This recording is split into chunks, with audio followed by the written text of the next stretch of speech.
ಇವತ್ತು ನಮ್ಮ ಯೂಟ್ಯೂಬ್ ಚಾನಲ್ದಿಂದ ನಮ್ಮ ರಬಕವಿಯ ಪ್ರತಿಭೆಗಳನ್ನು ಗುರುತಿಸುವಂಥ ಕೆಲಸವನ್ನು ಶುರು ಮಾಡಿವು. ನಮ್ಮ ರಬಕವಿಯವರನ್ನು ನಮ್ಮ ಸುತ್ತಮುತ್ತಲು ಇರ್ತಾರೆ, ನಮಗೆ ಗೊತ್ತಿರೋದಿಲ್ಲ ಅವ್ರ ಸಾಧನೆ ಏನು ಮಾಡ್ಯಾರ ಅನ್ನೋದು ಗೊತ್ತಿರೋದಿಲ್ಲ. ಅಂಥ ವಿಶೇಷ ಸಾಧಕರನ್ನು ಸಂದರ್ಶಿಸಿ ಅವರನ್ನೆಲ್ಲ ತಮಗೆ ಪರಿಚಯಿಸುವಂಥ ಕಾರ್ಯವನ್ನು ಪ್ರಾರಂಭಿಸಿದ್ದೇವೆ. ಇವತ್ತು ನಮ್ಮ ರಬಕವಿಯವರೇ ಆದಂಥ ರೊಟ್ಟಿ ಚಲನಚಿತ್ರ, ಆಮೇಲೆ ಚುರುಮುರಿಯ ಅನ್ನುವಂಥ ಚಲನಚಿತ್ರವನ್ನು ನಿರ್ಮಾಣ ಮಾಡಿ ಅವುಗಳಿಗೆ ಪ್ರಶಸ್ತಿಯನ್ನು ಪಡೆದವರು ಶ್ರೀಮತಿ ಸುಪ್ರಿಯಾ ನಿಪ್ಪಾಣಿ ಅವರು ಇವತ್ತು ನಮ್ಮೊಂದಿಗಿದ್ದಾರೆ. ಅದೇ ರೀತಿಯಾಗಿ ನಮ್ಮ ನಗರದ ಖ್ಯಾತ ವೈದ್ಯರು ಮತ್ತು ಹೋರಾಟಗಾರರಾದಂಥ ಡಾಕ್ಟರ್ ರವಿ ಜಮಖಂಡಿ ಅವರು ನಮ್ಮೊಂದಿಗಿದ್ದಾರೆ. ಇವತ್ತು ನಾವು ಸುಪ್ರಿಯಾ ನಿಪ್ಪಾಣಿ ಅವರನ್ನು ಪರಿಚಯಿಸುವಂಥ ಒಂದು ಕಾರ್ಯವನ್ನು ಮಾಡಕತ್ತೀವಿ. ನಮಸ್ಕಾರ ಸುಪ್ರಿಯಾ ನಿಪ್ಪಾಣಿ ಅವರೇ. ನಮಸ್ತೆ ಸರ್. ನಮಸ್ತೆ ಸರ್. ಸ್ವಾಗತ. ನೀವು ರಬಕವಿಯವರು ಅನ್ನೋದು ನಮಗೆಲ್ಲ ಭಾಳ ಹೆಮ್ಮೆಯ ವಿಷಯ. ನಿಮ್ಮ ಸಾಧನೆಯನ್ನು ಕೇಳಿದ್ವಿ ನಾವು. ಕೇಳೇನ ಇವತ್ತಿನ ದಿವಸ ನಮ್ಮ ಸಂದರ್ಶನಕ್ಕೆ ನಿಮ್ಮನ್ನು ಆಹ್ವಾನ ಮಾಡಿವು. ದಯವಿಟ್ಟು ನೀವು ಚಿತ್ರರಂಗವನ್ನು ಪ್ರವೇಶ ಮಾಡಿದ್ರಿ, ಚಿತ್ರರಂಗ ಯಾವ ರೀತಿ ಯಾಕೆ ಆಯ್ಕೊಂಡ್ರಿ, ಹೆಂಗೆ ಪ್ರವೇಶ ಮಾಡಿದ್ರಿ ಅನ್ನೋದನ್ನು ಸ್ವಲ್ಪ ನಮ್ಮ ವೀಕ್ಷಕರಿಗಾಗಿ ಹೇಳ್ಕೊಡ್ಬೇಕಂತ ಕೇಳ್ಕೊತೀನಿ. ನನ್ನ ಎಲ್ಲ ವೀಕ್ಷಕ ಪ್ರಭುಗಳಿಗೂ ಕೂಡ ನನ್ನ ಶರಣಾರ್ಥಿಗಳು. ನಾನು ನಿಮ್ಮ ಸಿನಿಮಾ ನಿರ್ದೇಶಕಿ ಸುಪ್ರಿಯಾ ನಿಪ್ಪಾಣಿ. ಅದರಂತೆ ನೀವು ಭಾಳ ವಂಡರ್ಫುಲ್ಲಾಗಿ ಭಾಳಷ್ಟು ಇಷ್ಟಪಟ್ಟಂತಹ ರೊಟ್ಟಿ ಚಿತ್ರ, ಆ ರೊಟ್ಟಿ ಚಿತ್ರದ ಕಲಾವಿದೆ ಮತ್ತು ನಿರ್ಮಾಪಕಿ ಮತ್ತು ನಿರ್ದೇಶಕಿ ಇವತ್ತು ನಾನು ನನ್ನ ನೆಲದ ರಬಕವಿಯ ವಾಜಂತ್ರಿ ಸರ್ ಅವರ ಯೂಟ್ಯೂಬ್ ಚಾನಲಲ್ಲಿ ಮತ್ತು ಇನ್ನೊಬ್ಬರ ಶ್ರೇಷ್ಠ ವ್ಯಕ್ತಿಗಳ ಜೊತೆಗೆ ನಾನಿವತ್ತು ಕೂತು ಮಾತಾಗೋಣ.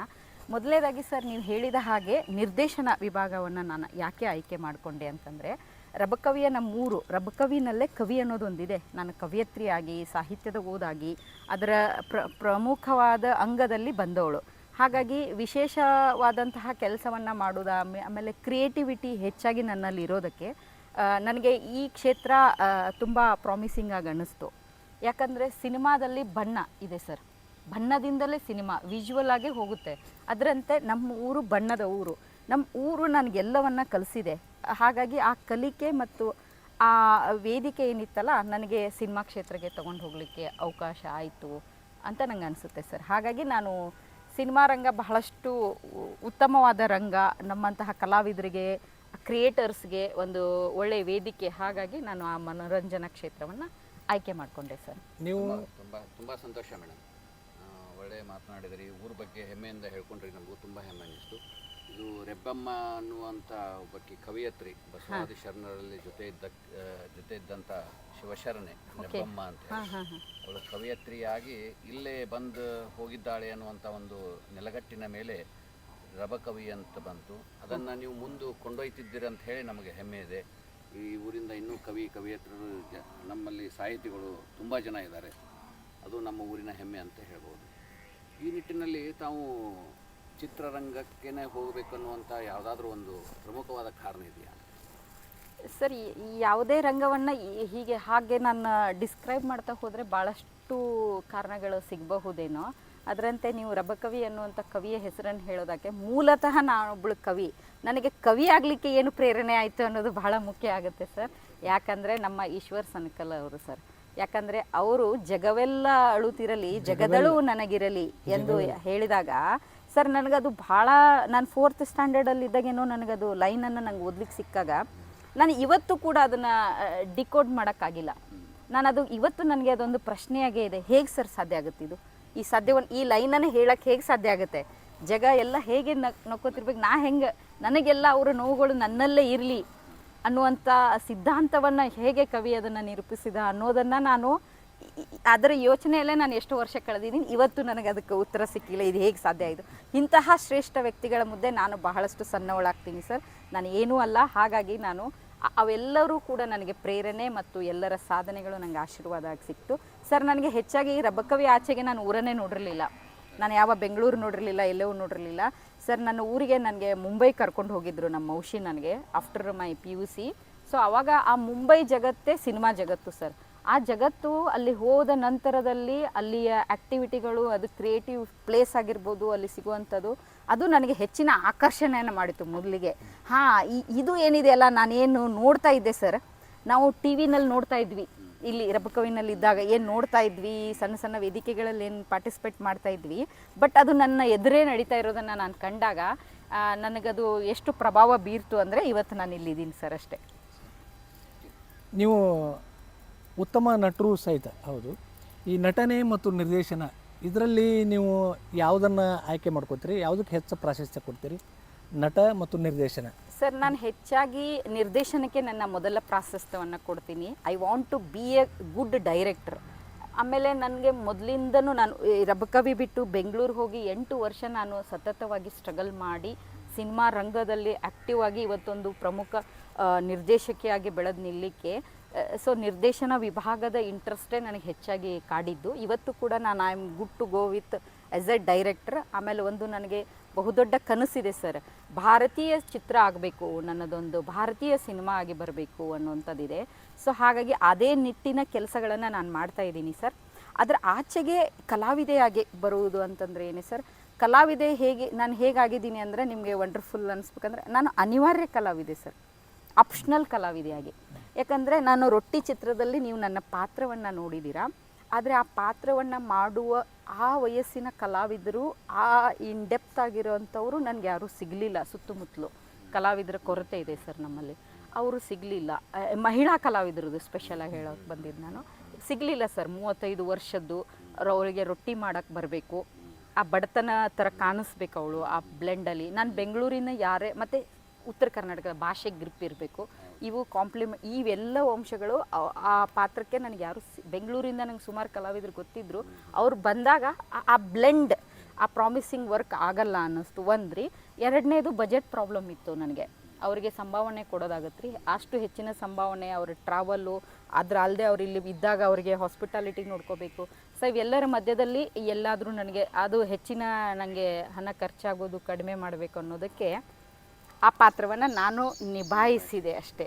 ಬಟ್ ನಾನು ಏನು ಅಂಥ ವಿಶೇಷವಾದಂಥದ್ದಲ್ಲಿ ಪಾತ್ರವಾಗಿ, ಯಾಕಂತಂದರೆ ಸರ್ ನಾನು ಕಲ್ತಿದ್ದೀನಿ ಸರ್, ಕಲಾ ಅಂದರೆ ಕಲಾವಿದೆಯನ್ನು ಕಲಾವಿದನ ಪಾತ್ರಗಳು ಹೇಗೆ ಅನುಭವಿಸಬೇಕು, 9 ವರ್ಗಗಳಲ್ಲಿ ಅವನು ಹೇಗೆ ಅವನ ಅಭಿನಯವನ್ನು ಹೇಳಬೇಕಾಗತ್ತೆ, ಅದನ್ನು ಕಲ್ತಿದ್ದೀನಿ ಸರ್. ಅದಾದಮೇಲೆ ಪ್ರೊಫೆಷ್ನಲಿ ನಾನು ಸಿನಿಮಾ ನಿರ್ದೇಶಕಿ ಆಗಲಿಕ್ಕೆ I did a diploma in direction from the Delhi. ನಾನು ಡೆಲ್ಲಿಯಿಂದ ಅದನ್ನು ಕೋರ್ಸ್ಗಳನ್ನು ಮುಗಿಸ್ಕೊಂಡಿದ್ದೀನಿ. ಅದಾದಮೇಲೆ ನಾನು ಸಿನಿಮಾದಲ್ಲಿ ಸರ್ ಯಾವ್ಯಾವ 4 ಪಿಲ್ಲರ್ಗಳು ಮುಖ್ಯವಾಗಿ ಬರ್ತವೆ. ಏನು 4 ಪಿಲ್ಲರ್ಗಳಂದು ಒಬ್ಬ ಕಲಾವಿದ ಸರ್.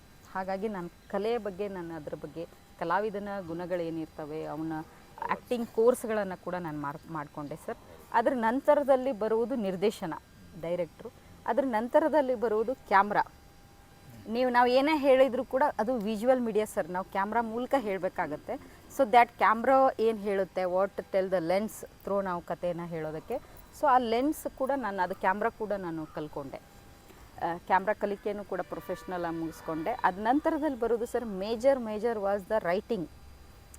ಬರವಣಿಗೆ, ಸಿನಿಮಾಗೆ ಬರವಣಿಗೆ ಹೆಂಗೆ ರೀ, ಸಿನಿಮಾಗೆ ಬರೆಯೋದು ಹೆಂಗೆ, ಕತೆ, ಚಿತ್ರಕಥೆ, ಅದು ಹೇಗೆ ಸಂಭಾಷಣೆ ಬರೆಯೋದು, ದಟ್ ಸ್ಕ್ರೀನ್ ಪ್ಲೇ ಟ್ರೈನಿಂಗ್ ಇರುತ್ತೆ, ರೈಟಿಂಗ್ ಸ್ಕ್ರೀನ್ ಪ್ಲೇ ಇರುತ್ತೆ. ಅದರದ್ದು ವರ್ಕ್ಶಾಪ್ಗಳನ್ನು ಕೂಡ ನಾನು ಪ್ರೊಫೆಷ್ನಲ್ ಆಗಿ ಮುಗಿಸ್ಕೊಂಡು ಅದ ನಂತರದಲ್ಲಿ ನಾನು ಮಾಡಿದ ಚಿತ್ರ ಚುರುಮುರಿಯ ಸರ್. ಈ ಸಿನಿಮಾ ರಂಗಕ್ಕೆ ಬೇಕಾಗುವಂಥ ಎಲ್ಲ ಆಯಾಮಗಳನ್ನು ನೀವು ಬಲ್ಲರಿ, ಅಂದರೆ ಎಲ್ಲದರ ಬಗ್ಗೆನೂ ಹಾಂ ಸರ್ ಈ ಕಲಿತ್ಕೊಂಡ, ಈ ಕತೆ ಬರೆಯೋದಾಗಲಿ, ಸಂಭಾಷಣೆ ಬರೆಯೋದಾಗಲಿ, ನಿರ್ದೇಶನ ಆಗಲಿ, ಕ್ಯಾಮ್ರಾ ಫೇಸ್ ಮಾಡೋದಾಗಲಿ, ನಟನೆ, ಅಂದ್ರೆ ಪ್ರತಿಯೊಂದರೊಳಗೂ ನೀವು ಹಾಂ ಸರ್ ಪ್ರತಿಯೊಂದನ್ನು ಕಲ್ತ್ಕೊಂಡೆ. ಅಂದಾಗನ ಒಂದು ಪರಿಪೂರ್ಣ ವ್ಯಕ್ತಿ ಆಗ್ಲಿಕ್ಕೆ ಸಾಧ್ಯ, ಈ ಚಿತ್ರರಂಗದೊಳಗೆ ಗುರುತಿಸ್ಕೊಳಕ್ಕೆ ಸಾಧ್ಯ. ಒಳ್ಳೆಯದು ಮೇಡಮ್. ಇದು ನೀವು ನಿರ್ದೇಶಕಿ ಆಗಿ ಯಾವುದೋ ಒಂದು ಚಿತ್ರ ಮಾಡಬೇಕಾದ್ರೆ ಪ್ರತಿ ಚಿತ್ರದ ಆಯ್ಕೆ ಬೇರೆ ಬೇರೆ ಇರ್ತದೆ, ಅಥವಾ ನಿಮ್ಮಲ್ಲಿ ಮೂಲದಲ್ಲಿ ಒಂದು ಯಾರಿಗಾದ್ರೂ ಒಂದು ಇಂಟೆಂಟ್ ಇರ್ತದೆ. ಫಾರ್ ಎಕ್ಸಾಂಪಲ್ ರಿಷಬ್ ಶೆಟ್ಟಿ ಅವರು ತಮ್ಮ ಸಂಸ್ಕೃತಿಯನ್ನು ಬಿಂಬಿಸಲಿಕ್ಕೆ ಹೆಚ್ಚು ಪ್ರಯತ್ನ ಮಾಡಿರ್ತಾರೆ. ಪ್ರತಿಯೊಂದು ಅವ್ರ ಮೂವೀಸ್ ನೋಡಿದರೆ ಅವ್ರ ಏರಿಯಾದ್ದು ಅದು ಹಂಗೆ ಬಿಂಬಿಸ್ತಾರಲ್ಲ, ಹಂಗೆ ನೀವಾದರೂ ಒಂದು ಏನಾದರೂ ಇದು ಇಟ್ಕೊಂಡಿದ್ದೀರಾ ಅಂತ ಹೇಳಿ? ಹಾಂ ಸರ್, ನಿರ್ದೇಶನ ಮಾಡ್ತೀರಾ? ಹಾಂ sir, that very good question sir. ಹೆಂಗಂದ್ರೆ ಮ್ಯಾಜಿಕ್ ಆಫ್ ದ ಸಿನಿಮಾ ಒಂದೈತ್ರಿ. ಅದ್ರ ನೆಕ್ಸ್ಟ್ ಏನಂತಂದರೆ ಸಿನಿಮಾದಲ್ಲಿ ಜಾನರ್ಗಳಿದಾವ್ರೆ. ಹಾರರ್ ಆಗಿರ್ಬೋದು, ಕ್ರೈಮ್ ಆಗಿರ್ಬೋದು, ಸಸ್ಪೆನ್ಸ್ ಥ್ರಿಲ್ಲರ್ ಆಗಿರ್ಬೋದು, ಆರ್ಟ್ ಆಗಿರ್ಬೋದು, ಈ ಥರದ್ದು ವರ್ಗಗಳಿದ್ದಾವೆ. ಆಯಾ ಡಿಪಾರ್ಟ್ಮೆಂಟಲ್ಲಿ ಆದದ ಸಿನಿಮಾಗಳ ನಿರ್ದೇಶಕರು ಭಾಗವಹಿಸ್ತಾರೆ. ಇವಾಗ ನಾವು ಸೂರಿ ಸರ್ ನೋಡಿದರೆ ಯಾವಾಗಲೂ ಕ್ರೈಮನ್ನು ಒಂದು ಬೇರೆ ರೀತಿಯಲ್ಲಿ ಹೇಳಕ್ಕೆ ಇಷ್ಟಪಡ್ತಾರೆ. That was the director scenario ಇರುತ್ತೆ. ಇನ್ನೊಂದು ನಮ್ಮ ಯೋಗರಾಜ್ ಭಟ್ರ್ ಸರ್ ನೋಡಿದಾಗ ಭಟ್ರ್ ಸರ್ ಯಾವಾಗಲೂ ಲವ್ ಸ್ಟೋರಿ ಮುಂಗಾರು ಮಳೆ ಥರ ಎಲ್ಲವೂ ಇದು ಜಾಯಿಂಟ್ ಎರಡು ಲವ್ ಸ್ಟೋರಿಗಳನ್ನು ಅವ್ರದ್ದೇ ಹಂತದಲ್ಲಿ ಬೇರೆ ಟೈಪಲ್ಲಿ ಹೇಳೋಕ್ಕೆ ಇಷ್ಟಪಡ್ತಾರೆ. ಅವ್ರದ್ದು ಒಂದು ಸ್ಟೈಲ್ ಆಫ್ ನರೇಷನ್ ಇದೆ. ನೀವು ಹೇಳ್ದಂಗೆ ರಿಷಬ್ ಶೆಟ್ಟಿ ಅವರು ಅವ್ರದ್ದು ಅಲ್ಲಿಯ ಕಲೆಯನ್ನು ಹೇಳೋಕ್ಕೆ ಇಷ್ಟಪಡ್ತಾರೆ ಅನ್ನೋಕ್ಕಿಂತ ಇವೆಲ್ಲ ಹೇಗೆ ಬಂದಿದ್ದು ಅಂದರೆ ಸರ್ ಈಗ ಇನ್ಮೇಲೆ ಅವರು ಅದೇ ಕಲೆಯನ್ನು ಹೇಳಬೇಕು. ಮೂಲ ಏನಾಗಿರುತ್ತೆ ನಾವು ಹಿಡ್ಕೊಂಡು ಹೋಗಬೇಕು. ಮೂಲದಲ್ಲಿ ಸರ್ ಮೊದಲಿಗೆ ಏನು ಮಾಡಬೇಕಂದ್ರೆ ಹೊಸ ನಿರ್ದೇಶಕರು ಬಂದಾಗ ಅಥವಾ ನಾವು ಕಲಿಕೆಯಲ್ಲಿದ್ದಾಗ ನಮಗೆ ಪರಿಪೂರ್ಣವಾಗಿ ಯಾವುದ್ರ ಬಗ್ಗೆ ಗೊತ್ತಿದೆ, ಪರಿಪೂರ್ಣವಾಗಿ ಯಾವುದ್ರ ಹಿಡಿತ ನಮ್ಮ ಹತ್ರ ಇದೆ, ಅದನ್ನು ನಾವು ಮೊದಲು ಪ್ರಯೋಗವನ್ನು ಮಾಡಬೇಕಾಗತ್ತೆ. ಹಾಗಾಗಿ ಅವರಿಗೆ ಕರಾವಳಿ ಪ್ರದೇಶದ್ದು ಆ ಭಾಗದ ಹಿಡಿತ, ಆ ಭಾಗದವ್ರಿಗೆ ದೈವದ ಬಗ್ಗೆ ಆಗಿರ್ಬೋದು, ಆ ಭಾಗದ ಕಲ್ಚರ್ಡ್ ಆಗಿರ್ಬೋದು, ಅವೆಲ್ಲವನ್ನು ಅವ್ರಿಗೆ ಗೊತ್ತಿರೋದಕ್ಕೆ ಮೊದಲು ಪ್ರಯತ್ನವನ್ನು ಅವರು ಅಲ್ಲಿದೆ ಮಾಡಿದರು. ಅದನ್ನು ಜಗತ್ತಿಗೆ ಅವ್ರಿಗೆ ವಂಡರ್ ಅನಿಸಿದ್ದನ್ನು ಜಗತ್ತಿಗೆ ಅವರು ತೋರಿಸೋ ಪ್ರಯತ್ನ ಮಾಡಿದರು. ದ ಸೇಮ್ ವೇ ಸರ್ ನಾನು ಉತ್ತರ ಕರ್ನಾಟಕದವ್ರಿ. ಸೊ ನನ್ನ ಜವಾರಿ ಹುಡುಗಿ ಆಗಿರೋದಕ್ಕೆ ಆ ಜವಾರಿ ಭಾಷೆ ನನ್ನಲ್ಲಿ ಬೈ ಬ್ಲಡ್ ಅದು ಇರೋದಕ್ಕೆ ಸೊ ಮೊದಲಿಗೆ ನಾನೇನು ಮಾಡೋಣ ಎಲ್ಲವನ್ನ ಆದಮೇಲೂ ಕೂಡ ನನ್ನ ನೆಲದ ಕಥೆಯನ್ನು ಗಟ್ಟಿಯಾಗಿದ್ದಾವೆ ಅವುಗಳನ್ನು ನಾವು ಮೊದಲು ಹೇಳೋಣ. ಅದ್ರ ನಂತರದಲ್ಲಿ ಸರ್ ಹೊಸ ಕಥೆಗಳಿಗೆ ನಾವು ಪ್ರಯೋಗಗಳನ್ನು ಮಾಡಬಹುದು. ಆಮೇಲೆ ನನಗೆ ಭಾಳಷ್ಟು ಖುಷಿ ಐತ್ರಿ ಸರ್, ನಾನು ಬೇರೆ ಎಲ್ಲೂ ನೋಡ್ದಂಗೆ ನಾನೆಲ್ಲ ಸಿನಿಮಾಗಳನ್ನು ನೋಡಿದಾಗೂ ಕೂಡ ಸರ್ ಇಲ್ಲಿ ನೆಲದ ಸಾಹಿತಿಗಳು ಇದ್ದಾರಲ್ಲ, ಇಲ್ಲಿ ಕಲೆ ಇದೆಯಲ್ಲ, ಇಲ್ಲಿ ಕಲ್ಚರ್ ಇದೆಯಲ್ಲ, ಇಲ್ಲಿ ಲೊಕೇಶನ್ಸ್ ಇದಾವಲ್ಲ sir, that is very good, ತುಂಬ ಚೆನ್ನಾಗಿದೆ. ಭಾಳಷ್ಟು ಸಂಪತ್ಭರಿತವಾದಂಥದ್ದು ಮತ್ತು ಭಾಳಷ್ಟು ಉಪಯುಕ್ತವಾಗಲಿಕ್ಕಿರುವಂತಹ ರೆಡಿ ಟು ಈಟ್ ಇರುವಂಥದ್ದು ನಮ್ಮ ಉತ್ತರ ಕರ್ನಾಟಕ. ಆಮೇಲೆ 90% ಆಡಿಯನ್ಸ್ ಆಲ್ಸೋ ಯಾವುದೇ ದೊಡ್ಡ ಕಮರ್ಷಿಯಲ್ ಸಿನಿಮಾ ಗೆಲ್ಲಬೇಕು ಅಂದರೆ ಸರ್ ಬಾಕ್ಸ್ ಆಫೀಸ್ ಅಂತೀವಲ್ರಿ ಸರ್, ಅದು ಮೊದಲು ನಮ್ಗೆ ಹುಬ್ಳಿಯಿಂದನೇ ಕಲೆಕ್ಷನಿಂದನೇ ಶುರು ಆಗುತ್ತೆ. ದಟ್ ರೆಕಾರ್ಡ್ ಇದೆ ಸರ್. ಸಿನಿಮಾ ಮಾಡೋರು ಮಾತ್ರ ಬೆಂಗಳೂರವ್ರ ಹೀರೋಗಳು, ಕಲೆಕ್ಷನ್ ಮಾಡಿಕೊಡೋದು ನೋಡುಗರು ನಮ್ಮ ಉತ್ತರ ಕರ್ನಾಟಕದವರು ಅನ್ನೋದು ಒಂದು ಎಷ್ಟು ಖುಷಿಯ ಸಂಗತಿ ನನಗೆ. ಹಾಗಾಗಿ ಅದು ಒಂದು ಸರ್, ಹೀಗಾಗಿ ನಾನು ನನ್ನ ನೆಲದ ಕಥೆಗಳನ್ನೇ ಹೇಳಬೇಕು. ಯಾಕಂದರೆ ಇಲ್ಲಿ ಗಟ್ಟಿ ಸಾಹಿತ್ಯ ಇದೆ ಸರ್, ಭಾಳ ದೊಡ್ಡ ಮಟ್ಟದ ಕಥೆಗಳಿದ್ದಾವೆ, ಮಾಡಿ ಹೋಗಿರೋ ಕವಿಗಳಿದ್ದಾರೆ.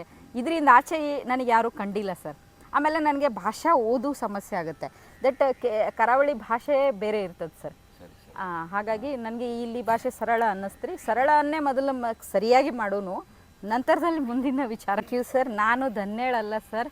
ಯಾರ ಮಹಿಳೆ ಅದು ಉದ್ಯೋಗವನ್ನು ಹೊಂದಿ ಸಂತೃಪ್ತಳಾಗಿದ್ದಾಳಲ್ಲ, ಅಲ್ಲಿರುವಂಥ ಒಂದು ಪಾತ್ರ ಬರುತ್ತೆ ಸರ್, ಶಾಂತವಳಿಗೆ ನಾವು ಧನ್ಯವಾದಗಳನ್ನು ಸಲ್ಲಿಸಬೇಕು. That character did everything. ಇಲ್ಲಿ ಎಲ್ಲವೂ ಮಾಡಾಗಿದೆ, ಎಲ್ಲ ಹೆಣ್ಮಕ್ಳು ಉದ್ಯೋಗದಲ್ಲಿದ್ದಾರೆ ಸರ್, ಎಲ್ಲವರು ಮಾಡಿದ್ದಾರೆ. ಅದನ್ನು ನಾನು ಒಂದು ವಿಜುವಲಿಯಾಗಿ ಹಿಡಿದಿಡುವ ಕೆಲಸವನ್ನು ಮಾತ್ರ ಮಾಡಿದ್ದೇನೆ ಅಲ್ವಾ, ಅದನ್ನು ಆಗಿರೋದನ್ನು. ಹಾಗಾಗಿ ನನಗೇನಾದರೂ ನೀವು ಥ್ಯಾಂಕ್ ಯು ಹೇಳಿದ್ರೆ ರೀ, ಆ ಥ್ಯಾಂಕ್ ಯುನ ನಾನು ಮರಳಿ ಅವ್ರಿಗೆ ಒಪ್ಪಿಸ್ಲಿಕ್ಕೆ ಅಂದರೆ ವೆರಿ ಇನ್ಸ್ಪೈರೇಷನ್ ಸ್ಟೋರೀಸ್ ಇದ್ದಾರೆ ಸರ್. ಈ ಭಾಗದ ಜನರಿಗೆ ಎಲ್ಲ ಒಂದಿರಗೆ ನನ್ನ ಅನಿಸಿಕೆ, ರೊಟ್ಟಿ ಮಾಡೋರು ಎಲ್ಲರಿಗೂ ಇದು ಸಲ್ತದಂತ ಹೇಳಿ ಈ ಸಂದರ್ಭದಾಗ ಹಾಕ್ಕೊಡ್ತೀವಿ. ಮೇಡಮ್, ನೀವು ಈ ಬೆಳವಣಿಗೆಯಲ್ಲಿ ಸಿನಿಮಾ ರಂಗಕ್ಕೆ, ಕಲೆ ರಂಗಕ್ಕೆ ಎಂಟರ್ ಆಗಬೇಕಾದ್ರೆ ಆರ್ಥಿಕವಾಗಿ ಮತ್ತು ಬೇರೆ ಬೇರೆ ಏನಾದರೂ ತೊಂದರೆಗಳನ್ನು ನೀವು ಅನುಭವಿಸಿದ್ರಾ, ಅಥವಾ ಅದೇನಾದರೂ ನಿಮಗೆ ಪ್ರಮುಖ ಕಾರಣ ಆಯ್ತಾ ಮತ್ತು ಬೇರೆ ಬೇರೆ ಕಡೆ ಹೋಗ್ಲಿಕ್ಕೆ? ಸರ್ ಹಾಂ ಸರ್, ಆರ್ಥಿಕವಾಗಿ ಸಮಸ್ಯೆ ಆಯಿತು. ಯಾಕಂತಂದರೆ ಸರ್ ನಮ್ಮೂರಲ್ಲಿ ನಮ್ಮ ತಂದೆ ಬಟ್ಟೆ ವ್ಯಾಪಾರ ಮಾಡ್ತಾ ಇರೋದು, ಒಂದು ಸಣ್ಣ ಅತ್ಯಂತ ಬಡತನದಲ್ಲಿ ಬಂದಂತಹ ಕುಟುಂಬ ನಮ್ಮದು.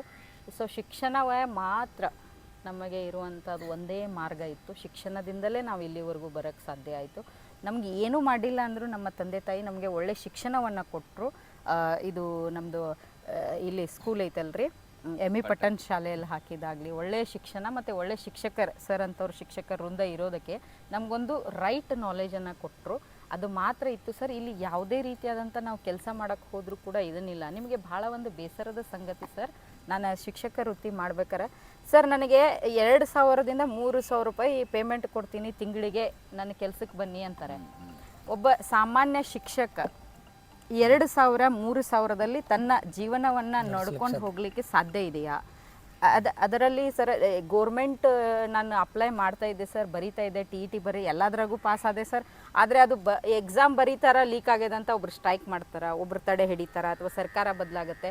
ನಮ್ಮದೇ ವಯಸ್ಸು 1ರಿಂದ 1 ದಾಟ್ತಾ ಹೋತು ಸರ್. ನಮ್ಮ ಬಡತನದ ಮನೆ ಪರಿಸ್ಥಿತಿ ಇನ್ನೂ ಹೆಚ್ಚಾಗ್ತಾ ಹೋತು ಸರ್. ಆದರೆ ಯಾವುದೇ ರೀತಿಯಾದ ಆ್ಯಕ್ಟಿವ್ ಜಾಬ್ಗಳು ನಮಗೆ ಸಿಗಲಿಲ್ಲ.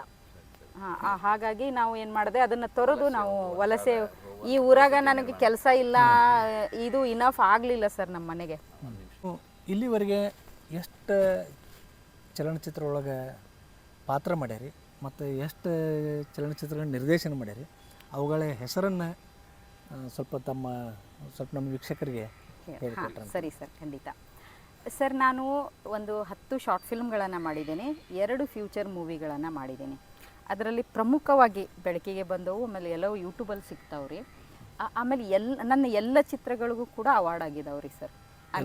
ಎಲ್ಲ ಚಿತ್ರಗಳಿಗೂ ಅವಾರ್ಡ್ ಆಗಿದೆ? ಎಲ್ಲ ಚಿತ್ರಗಳಿಗೂ ಪ್ರಶಸ್ತಿ ಬಂದಿದ್ದಾವೆ. ನಾನು ಮೊದಲು ನೀವು ಅಭಿನಯಿಸಿದ ಚಿತ್ರಗಳಿಗೂ ಅಥವಾ ಇಲ್ಲ ಸರ್, ನಾನು ನಿರ್ದೇಶನ ಮಾಡಿದ್ದೆ. ನಾನು ಎಲ್ಲ ನಿರ್ದೇಶನದ ಚಿತ್ರಗಳಿಗೂ ಸರ್. ಮೊದಲನೇದಾಗಿ ನಾನು ಮಾಡಿದ್ದು ರಾಜಿ ಅನ್ನುವಂಥ ಕಿರುಚಿತ್ರ. ಮೊಟ್ಟ ಮೊದಲಿಗೆ ನಾನು ರಾಜಿ ಅನ್ನುವಂಥ ಒಂದು ಎಜುಕೇಷನ್ ಬೇಸ್ ಮೇಲೆ ಇಟ್ಕೊಂಡು ಮಾಡಿರುವಂಥ ಚಿತ್ರ ಇದೆ.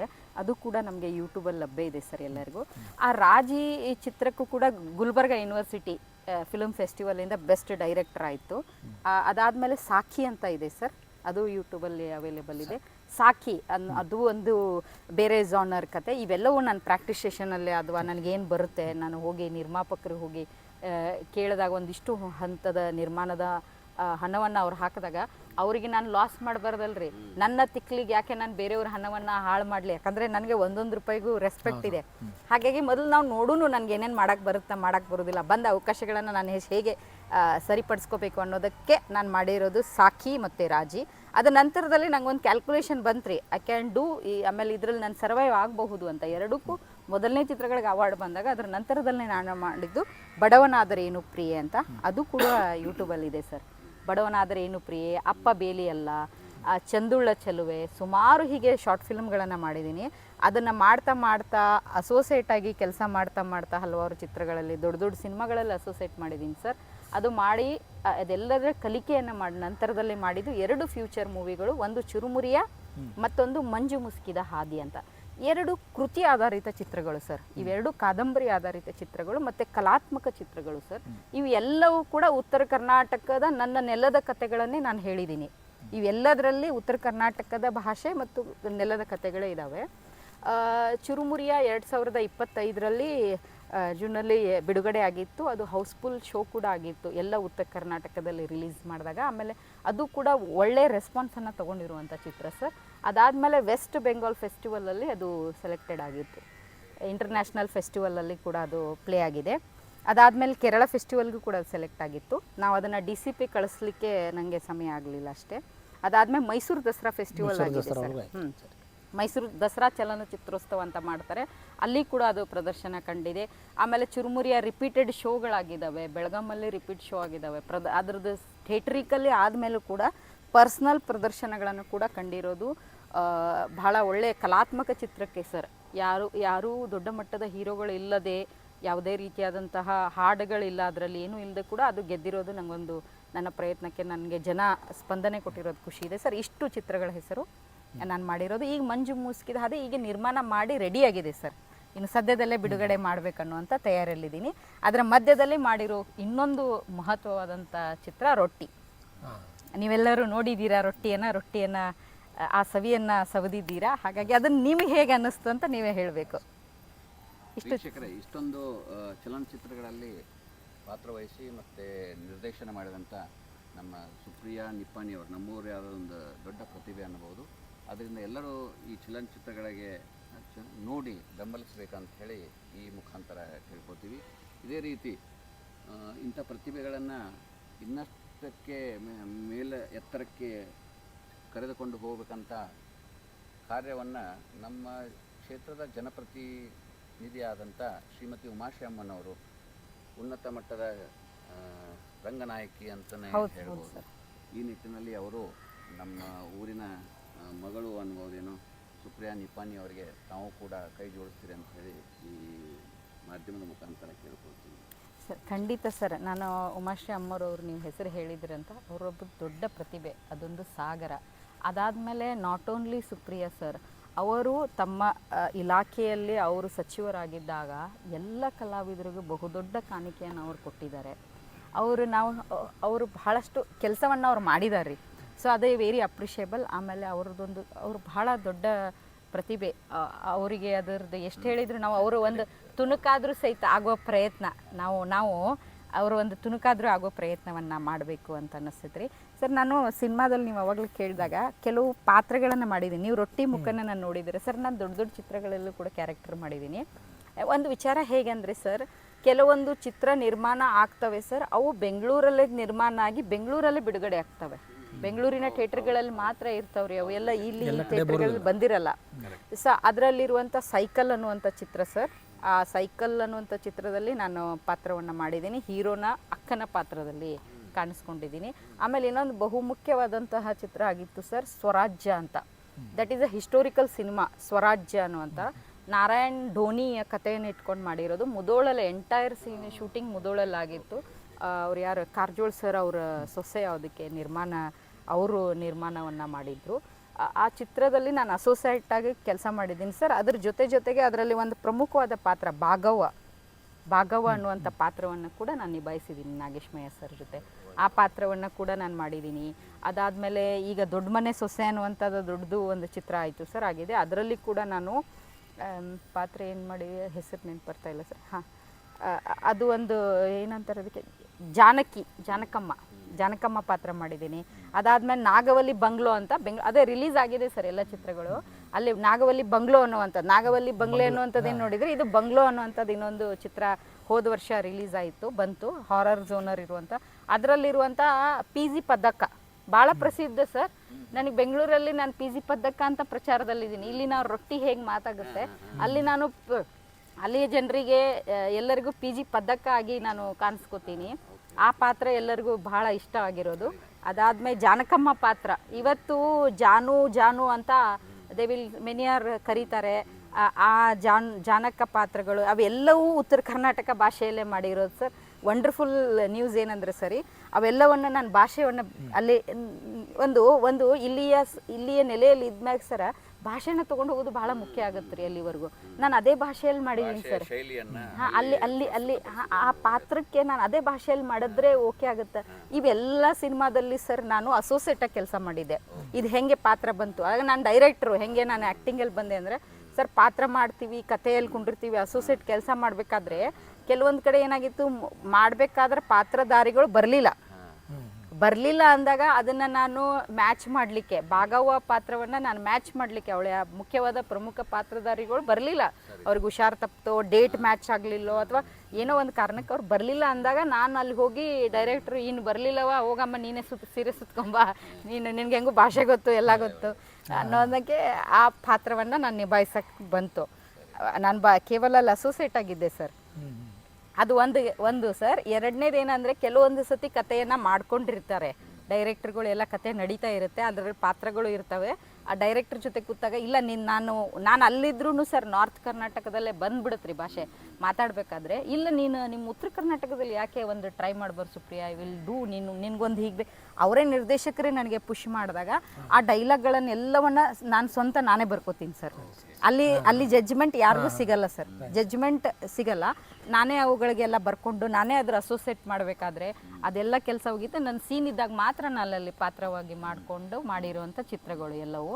ಯಾರೂ ಬರಲಿಲ್ಲಾಗ ಆಮೇಲೆ ಒಂದು ಕತೆ ಮಾಡಿದ್ರು ಸರ್ ದೊಡ್ಡ ಮನೆ ಸೊಸೆಯಲ್ಲಿ. ಹೇಗಂದರೆ ಆ ಕಾಮಿಡಿ ಮಿಸ್ ಆಗ್ತಾ ಇತ್ತು, out and out comedy Chitra sir. ನೀವು ಅದನ್ನು ಬಂದಾಗ ಆ ಚಿತ್ರ ಪೂರ್ತಿ ಚಿತ್ರವನ್ನು ನೋಡಿ ಸಂಭ್ರಮಿಸೋಕ್ಕಿಂತ ಆ ಒಂದು ಭಾಗವನ್ನು ಹೆಚ್ಚಾಗಿ ಸಂಭ್ರಮಿಸ್ತೀರಾ ನೀವು. ಅದು ಕೂಡ ತುಂಬ ಚೆನ್ನಾಗಿ ಬಂದಿದೆ. ಈ ರೊಟ್ಟಿಯಲ್ಲಿ ನನ್ನ ಗಂಭೀರ ಪಾತ್ರವನ್ನು ನೀವೆಲ್ಲ ನೋಡಿದ್ದೀರಾ ಸರ್. ಇವೆಲ್ಲ ಹೆಚ್ಚಿನ ಚಿತ್ರಗಳಲ್ಲಿ I played as A comedy character.